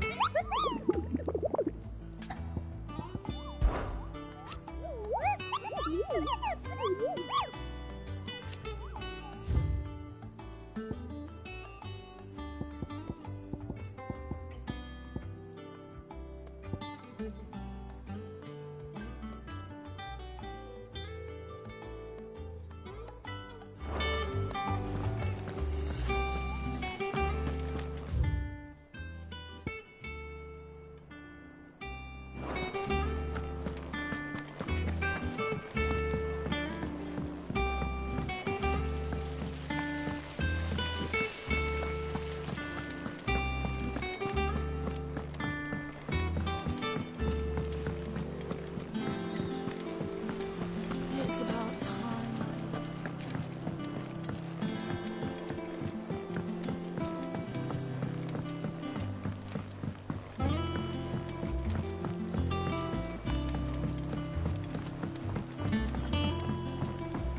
Let us know if you find any rotten planks.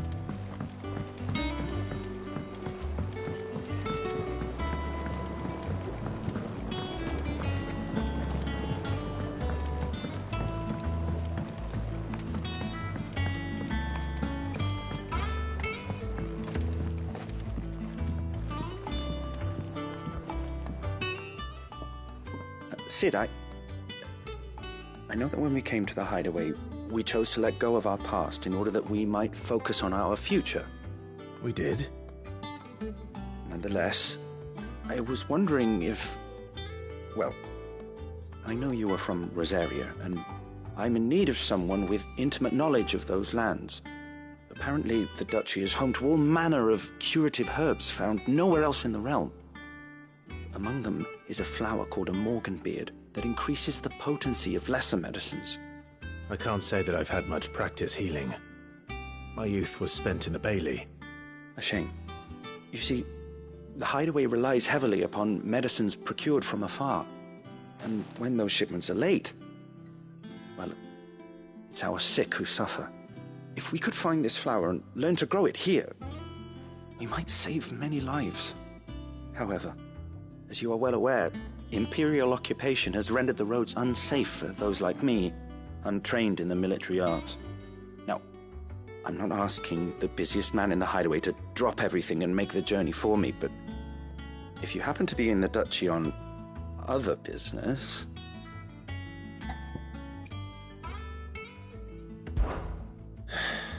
Tell me of these morganbeards, then.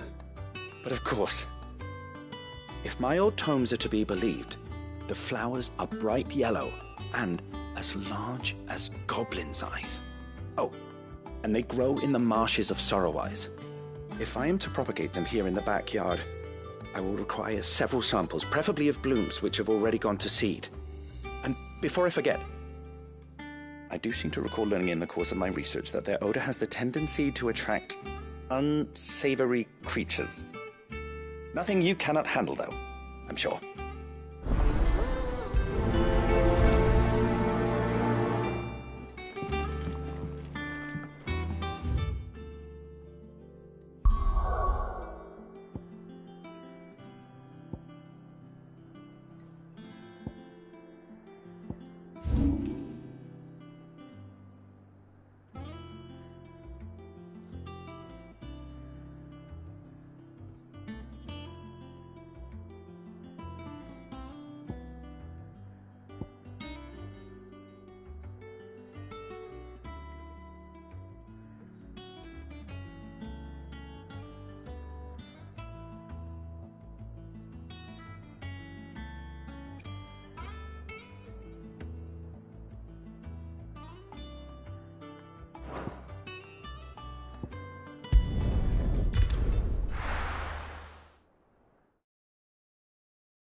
They give us new clothes. Our man in Dalamil mentioned that Kupka's guard hadn't been seen there.